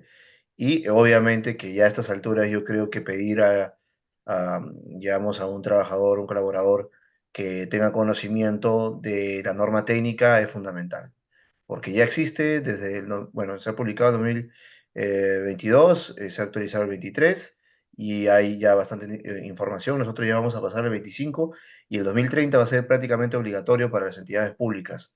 Así que ya todos debemos, al menos el sector privado ya debe arrancar con eso y tener conocimiento amplio y seguro de lo que es la normativa y el uso de las herramientas tecnológicas.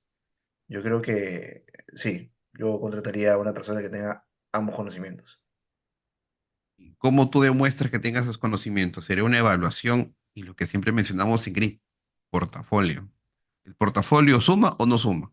Sí, por supuesto que sí, totalmente. ¿Qué empresa no te va a solicitar un portafolio?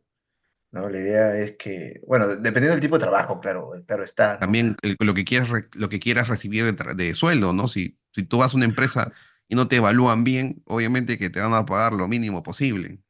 Sí, correcto, correcto, correcto, ¿no? Tienes que mostrar tu conocimiento.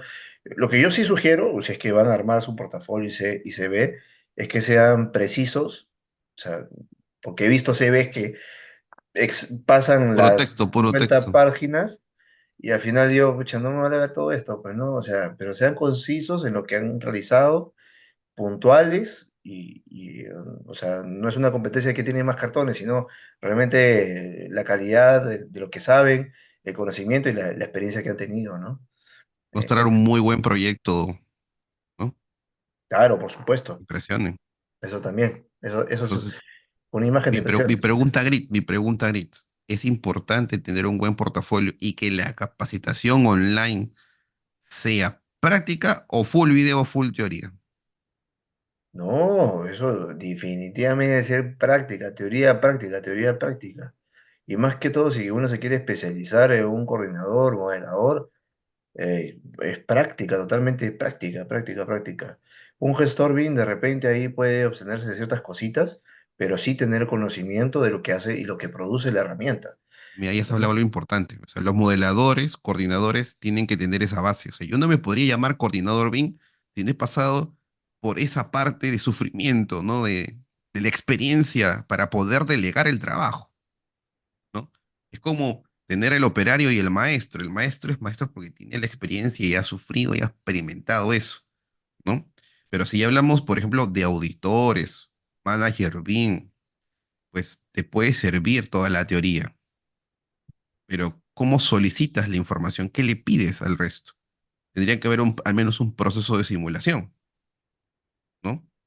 No podría ser solamente puro PDF y puro correíto, ¿De ¿no? cuál? ¿De cuál, Bueno, Jesús? esta es la última pregunta. Nos vamos, Bruno. Muchas gracias por su asistencia. Nada, gracias, gracias Jesús y gracias a todos los que han podido participar. Siempre es un gusto poder transmitir poco de mi experiencia, ¿no? Y seguramente ya nos estaremos viendo próximamente. Y sería muy interesante tener esta conversación con el arquitecto Rubén y el arquitecto Álvaro. De repente sale algo bonito por ahí. Y sí, claro, para discutir, es que discutir así a full, eso es lo más importante. Ahí sale el mejor conocimiento de la discusión.